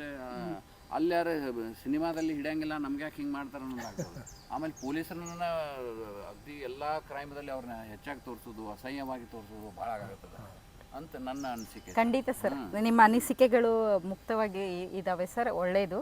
ಈ ಹಂತದಲ್ಲಿ ನಾನು ಇದ್ದೀನಿ ಸರ್, ಸಾಧ್ಯ ಆದಷ್ಟು ಈಗ ನೋಡಿ ಅವರನ್ನು ನಾನು ಬದಲಾವಣೆ ಮಾಡ್ಕೊಳ್ಳಿ ಅನ್ನೋದಾಗಲಿ, ಅವು ಬದಲಾವಣೆ ಆಗಲಿ ಅನ್ನೋಂಥ ಹೇಳುವಷ್ಟು ನಾನು ದೊಡ್ಡವಳು ಅಲ್ಲ. ಆದರೆ when I am doing what I am doing, ಏನು ಮಾಡ್ತಾ ಇದ್ದೀನಿ ನೋಡಿ, ನಾನು ಎಲ್ಲ ಇಂಥ ಶಿಕ್ಷಕರ ಮಧ್ಯದಲ್ಲಿ ಬೆಳೆದಿರೋದಕ್ಕೆ ಎಲ್ಲಕ್ಕೂ ಶಿಕ್ಷಣವೇ ಮೂಲ ಆಗಿರುತ್ತೆ ಸರ್. ಏನೇ ಒಂದು ಆಗಲಿಕ್ಕೆ ಶಿಕ್ಷಣ ಮೂಲ ಆಗಿರುತ್ತೆ. ಹಾಗಾಗಿ ಚಿಂತನಾ ಶಕ್ತಿ ಮೂಲ ಆಗಿರೋದಕ್ಕೆ ನಾನು ಮಾಡುವ ಚಿತ್ರಗಳಲ್ಲಿ ಸರ್, ನಾನು ಇವತ್ತಲ್ಲ ಸರ್, ಕೊನೆಯವರೆಗೂ ನಾನು ಎಷ್ಟು ಚಿತ್ರಗಳನ್ನು ಮಾಡ್ತೀನಿ, ಜಾತಿ ಭೇದ ಮತ ಪಂಥ ಇವೆಲ್ಲದರ ಕ್ರೌರ್ಯ ಇದರ ಎಲ್ಲದರ ಆಚೆಗೆ ನಾನು ಏನು ಹೇಳಬಲ್ಲೆ ಅವೆಲ್ಲವೂ ನನ್ನ ಚಿತ್ರದಲ್ಲಿ ನೀವು ಕಾಣಬಹುದು. ನಾನು ಆ ಪ್ರಯತ್ನದಲ್ಲಿ ಮಾಡಲ್ಲ. ನನಗೆ ಆ ಕಡೆಯಿಂದ ಹೀರೋಯಿನ್ ಲಲ್ಲಲ್ಲ ಅಂತ ಬರ್ತಾರೆ, ಈ ಕಡೆಯಿಂದ ಹೀರೋ ಓಡಿ ಬರ್ತಾರೆ, ಅದರ ಇದನ್ನಾಗುತ್ತೆ, ಅದರಿಂದ ಜನರಿಗೆ ಇಷ್ಟ ಆಗುತ್ತೆ. ಈ ಪ್ಯಾಟರ್ನ್ ಇತ್ತು. ಈ ಪ್ಯಾಟರ್ನನ್ನು ಬಿಟ್ಟು ಅದೇ ಮಚ್ಚಿ ತೊಗೊಳಕ್ಕೆ 1 hour ತೋರಿಸೋದು, ಡನ್ ಮ್ಯೂಸಿಕ್ ಹಾಕೊಳ್ಳೋದು, ಅವ್ನು ಹಿಂದಿಂದ ಒಂದು ತೆಗಿತಾನೆ, ಒಂದು ಕಾಲ ಎದ್ದ ತಕ್ಷಣ ಅವ್ನು ಅಷ್ಟು ದೂರ ಹಾರು ಬೀಳ್ತಾನೆ ಅನ್ನೋವಂಥ ಈ ಎಲ್ಲ ಫ್ಯಾಂಟಸಿ ಆಚೆಗೆ ರಿಯಾಲಿಟಿ ಕಥೆಗಳು, ನೆಲದ ಕಥೆಗಳು ಏನಾಗಿದ್ದಾವೆ ಅವುಗಳನ್ನೇ ಹೇಳೋದು ನನಗೆ ಇಷ್ಟ ಸರ್, ಮೊದಲಿಂದನೂ ಇಷ್ಟ. ಸೊ ನಾನು ಅದನ್ನೇ ನಿಮ್ಮ ಥರನೇ ಯೋಚನೆ ಮಾಡಿದ್ದಕ್ಕೆ ಆ ಥರದ ಕಥೆಗಳನ್ನೇ ನಾನು ಮಾಡುವಂಥ ಪ್ರಯತ್ನ ಮಾಡ್ತೀನಿ. ಆದರೆ ಏನಂದರೆ ಸರ್, ಕರ್ನಾಟಕದಲ್ಲಿ ನಿಮ್ಗೆ ಅನಿಸುತ್ತೆ ಥಿಯೇಟ್ರಿಕಲ್ ಜನ ನೋಡ್ತಾ ಇಲ್ಲ ಸರ್, ನೀವು ಸೌತ್ಗೆ ಹೋಗಿ ಸರ್, ಸೂರ್ಯ ಅವ್ರದ್ದಾಗಿರ್ಬೋದು, ಬೇರೆ ಬೇರೆ ದೊಡ್ಡ ದೊಡ್ಡ ಡೈರೆಕ್ಟರ್ ಸರ್, ಆಂಧ್ರದಲ್ಲಿ ಹೋಗಿ, ಬೇರೆ ತಮಿಳ್ನಾಡಲ್ಲಿ ಹೋದರೆ ಸರ್, ಪ್ರತಿ ಶುಕ್ರವಾರ ಜನ ಹೋಗ್ತಾರೆ ಸರ್. ಯಾವುದೇ ಹೊಸಬನ ಚಿತ್ರ ಇರಲಿ, ಹಳೇಬರ ಚಿತ್ರ ಇರಲಿ ಸರ್, ಯಾರು ಇಲ್ಲದೆ ಇರಲಿ, ಏನು ಮಾಡದೆ ಇಲ್ಲದೆ ಇದ್ರು ಅವ್ನು ಒಟ್ಟು ಶುಕ್ರವಾರ ಹೋಗಿ ಅವ್ರಿಗೆ 2 hour ಕೂತ್ಕೊಂಡು ನೋಡ್ಬೇಕು. ಅಂದರೆ ಒಂದು ಅದಕ್ಕೆ ಅಲ್ಲಿ ಹೆಚ್ಚಾಗಿ ಎಂಟರ್ಟೈನ್ಮೆಂಟ್ ಸಿನಿಮಾಗಳು ಇಂಥವೆಲ್ಲ ಕಮರ್ಷಿಯಲ್ ಎಲ್ಲ ಫೈಟ್ ಸರ್. ವಿಜಯ್ ವಿನ್ ಆದಲ್ಲ,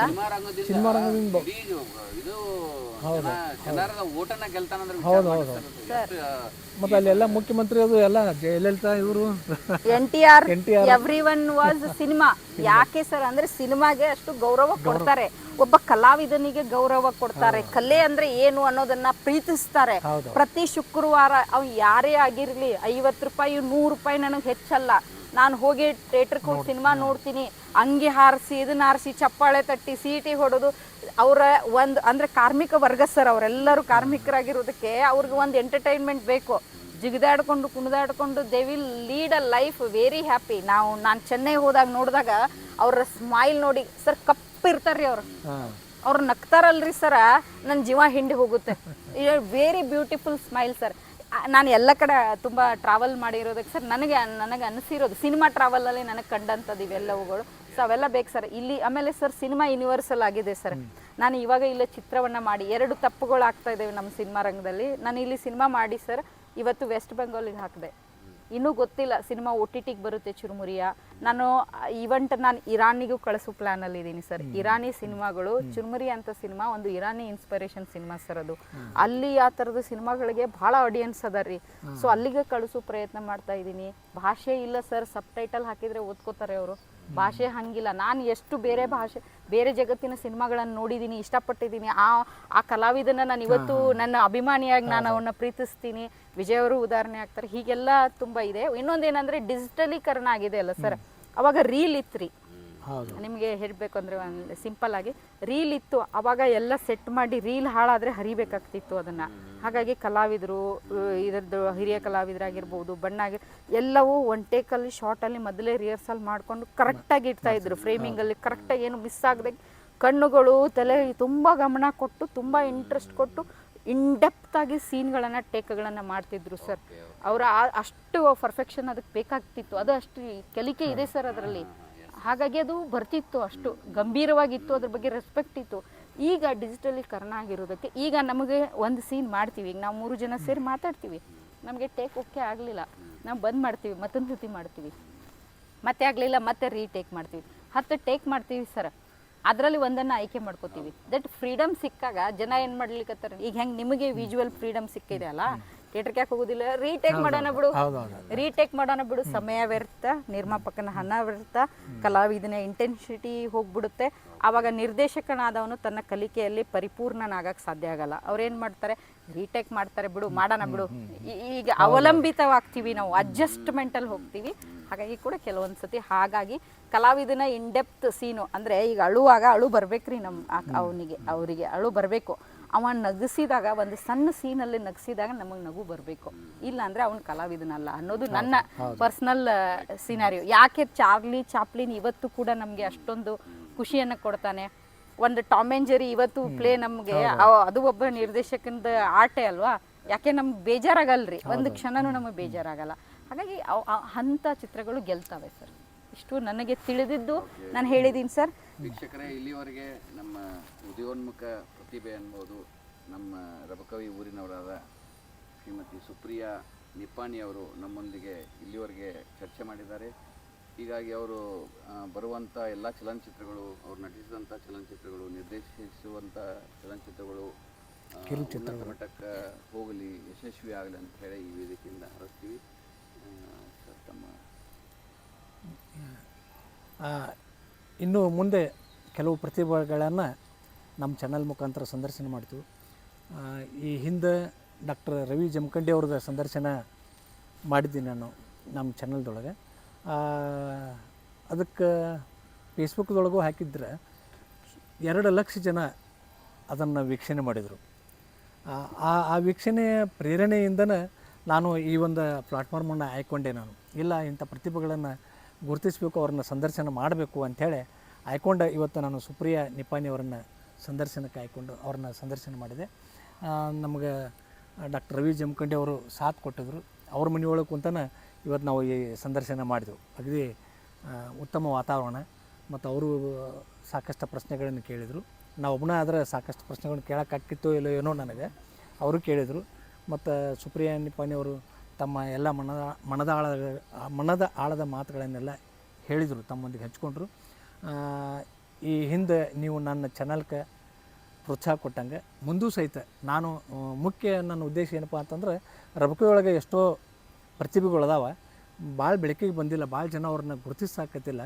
ಅವ್ರನ್ನೆಲ್ಲ ಗುರುತಿಸುವಂಥ ಕೆಲಸ ರಬಕವಿ ಆಯ್ತು, ನಮ್ಮ ರಬಕವಿ ಬನಟ್ಟಿ ಸುತ್ತಮುತ್ತಲಿನ ಏರಿಯಾದವ್ರನ್ನ ಗುರುತಿಸಬೇಕು, ಜನ ಗುರುತಿಸಬೇಕು, ನಮ್ಮ ಪ್ರತಿಭೆ ಜಗತ್ತಿಗೆ ಗೊತ್ತಾಗಬೇಕು ಅನ್ನುವಂಥ ಉದ್ದೇಶದಿಂದ ನಾನು ಅವರನ್ನು ಸಂದರ್ಶನ ಮಾಡುವಂಥ ಒಂದು ಇದನ್ನು ಹಮ್ಮಿಕೊಂಡೀನಿ. ಇದಕ್ಕೆ ಡಾಕ್ಟರ್ ರವಿ ಜಮಖಂಡಿ ಅವ್ರನ್ನ ಸ್ಫೂರ್ತಿ ಅಂತ ಹೇಳ್ಬೋದು ನಾನು. ಅದಕ್ಕೆ ಮುಂದಿನ ಈ ನಮ್ಮ ಸಂದರ್ಶನವನ್ನು ತಾವೆಲ್ಲ ನೋಡಿ ದಯಮಾಡಿ ಲೈಕ್ ಮಾಡಿ, ಮತ್ತು ನಮ್ಮ ಚಾನಲನ್ನು ಸಬ್ಸ್ಕ್ರೈಬ್ ಆಗಿರಿ, ಮತ್ತು ನಮ್ಮ ಚಾನಲನ್ನು ಬೆಳೆಸೋದ್ರ ಜೊತೆಗೆ ನಮ್ಮೂರ ಪ್ರತಿಭೆಗಳನ್ನು ಸಹಿತ ಬೆಳೆಸ್ರಿ ಅಂಥೇಳಿ ತಮ್ಮಲ್ಲಿ ನಾನು ವಿನಂತಿಸ್ಕೊಳ್ತೇನೆ. ನಮಸ್ಕಾರ. ಇಲ್ಲಿವರೆಗೆ ನಮ್ಮ ಸಂದರ್ಶನ ನೀಡಿದ ಸುಪ್ರಿಯಾ ನಿಪ್ಪಾಣಿ ಅವರೇ ಭಾಳಷ್ಟು ತಮ್ಮ ಅನುಭವಗಳನ್ನು ನಮ್ಮ ವೀಕ್ಷಕರೊಂದಿಗೆ ಹಂಚಿಕೊಂಡ್ರಿ. ಅದಕ್ಕೆ ನಿಮಗೆ ಧನ್ಯವಾದಗಳು. ಥ್ಯಾಂಕ್ ಯು ಸರ್, ನೀವು ಅವಕಾಶ ಕೊಟ್ಟಿದ್ದಕ್ಕೆ ತಮಗೂ ಸರ್ ಥ್ಯಾಂಕ್ ಯು ಸರ್. ನಾನು ಭಾಳ ಸಾಮಾನ್ಯಳು ಭಾಳ ಸಣ್ಣ ವ್ಯಕ್ತಿತ್ವ ನಂದು ಅಂತ ಅನ್ಕೋತೀನಿ. ಆದರೆ ನೀವು ಸರ್ ಬಹಳ ದೊಡ್ಡ ಸಾಧಕರು, ನೀವಿಬ್ಬರು ನನ್ನ ಜೊತೆಗಿದ್ದೀರಾ. ನಿಮ್ಮ ಜೊತೆ ಮಾತಾಗಿದ್ದು ಕೂಡ ನನಗೆ ಭಾಳಷ್ಟು ಖುಷಿಯನ್ನು ಕೊಟ್ಟಿತು ಸರ್. ಈ ಒಂದು ಚರ್ಚೆ ಸಾರ್ಥಕವಾಗಿದೆ ಅಂದ್ಕೋತೀನಿ. ಹಾಗಾಗಿ ವೀಕ್ಷಕರೆಲ್ಲರೂ ಸರ್ದ ಯೂಟ್ಯೂಬ್ ಚಾನಲನ್ನು ನೋಡ್ತಾ ಇರಿ. ಹೀಗೆ ನನ್ನಂತಹ ಸಣ್ಣ ಪ್ರತಿಭೆಗಳನ್ನು ಅವರು ಬೆಳಕಿಗೆ ತರುವಂಥ ಒಳ್ಳೆಯ ಪ್ರಯತ್ನದಲ್ಲಿದ್ದಾರೆ. ರಬಕವಿಯ ಊರಿನ ಎಲ್ಲ ಕಲಾವಿದರು, ಎಲ್ಲ ವೀಕ್ಷಕರು ಕೂಡ ಹೆಚ್ಚಾಗಿ ಇದನ್ನು ಬಂದಾಗ ನೋಡಿ ಅವರಿಗೆ ಪ್ರೋತ್ಸಾಹಿಸಿ.